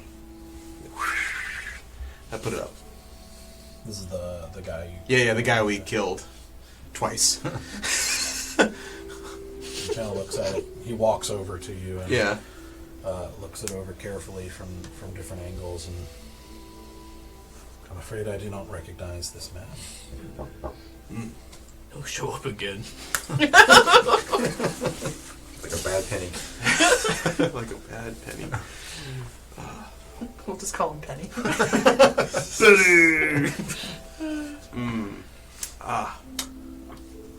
So, discuss among yourselves what to do about these children.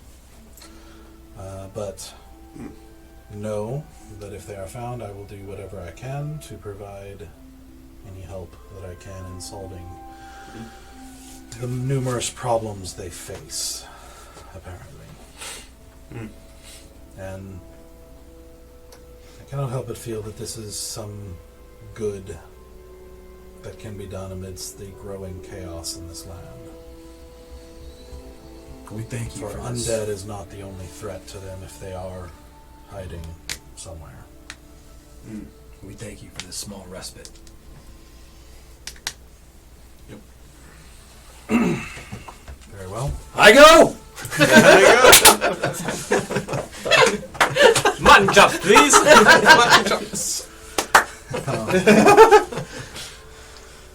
He says, we will ensure the servants provide you quarters and ensure that you have rest and anything you need for the evening, and then we will meet again in the morning to discuss plans. Thank you. We take our leave, I guess, or Shame. All right. So, they take, the Igo is summoned, and a few other servants who come in and help you back to a set of apartments in the room. Nothing terribly fancy. He wasn't incredibly rich, but they're nice enough. Decent beds. probably better than the bar. Or the ground we've been seeing. Yeah. Or the ground. Yeah. Yeah, and shows you kind of there's a small dining room area where you can meet and eat and whatever have you, if you should choose to. But with all of that in mind, as you guys decide to discuss what you're going to do to meet in the morning, that's where we're going to stop for the night. Woo! All right. Yes. Man, So many achievements accomplished. if you hadn't killed her, Well done, Doug. Things That got was really a nasty. big battle there. Wait, what do you mean? Yeah. That was a If big you hadn't battle. killed her, what? Oh, yeah. She was turning. I'm just saying it would have been bad. That's She why would I have was been trying to a shoot her longer, down. worse Shoot her! battle Kill her! than Kill her! happened, but you dispelled it. Yeah, we Quickly. With a disarmed natural it. That's what we did. All right. There we go. I was actually hoping to see what she turned into. I kind of was too. Sorry about it. No, I'm No. You're good. I'd rather us live. Sure, we- Yeah, it's probably the wiser choice. I gave a good hearty try. He's got to do the sellout. Oh, yeah. The sellout. The send off. The send off. Sell out, Duck. Sell out. So, okay. Brought to you by Dark Sponsors Chocolate for that. Pretzels. Illegal. Good night. Well, thank you very much for joining us tonight. It was a very intense episode, whole lot of fun. So We will see you guys again in 2 weeks to see what the group decides to do with these children that they know about. And see, This sounds so bad. I know. What's going to happen with Greenwood and any other further adventures that they are doing. Yep. So again, 2 weeks from now, we will see you for Thank Chapter you. 5. Thank you very much. Good night. No.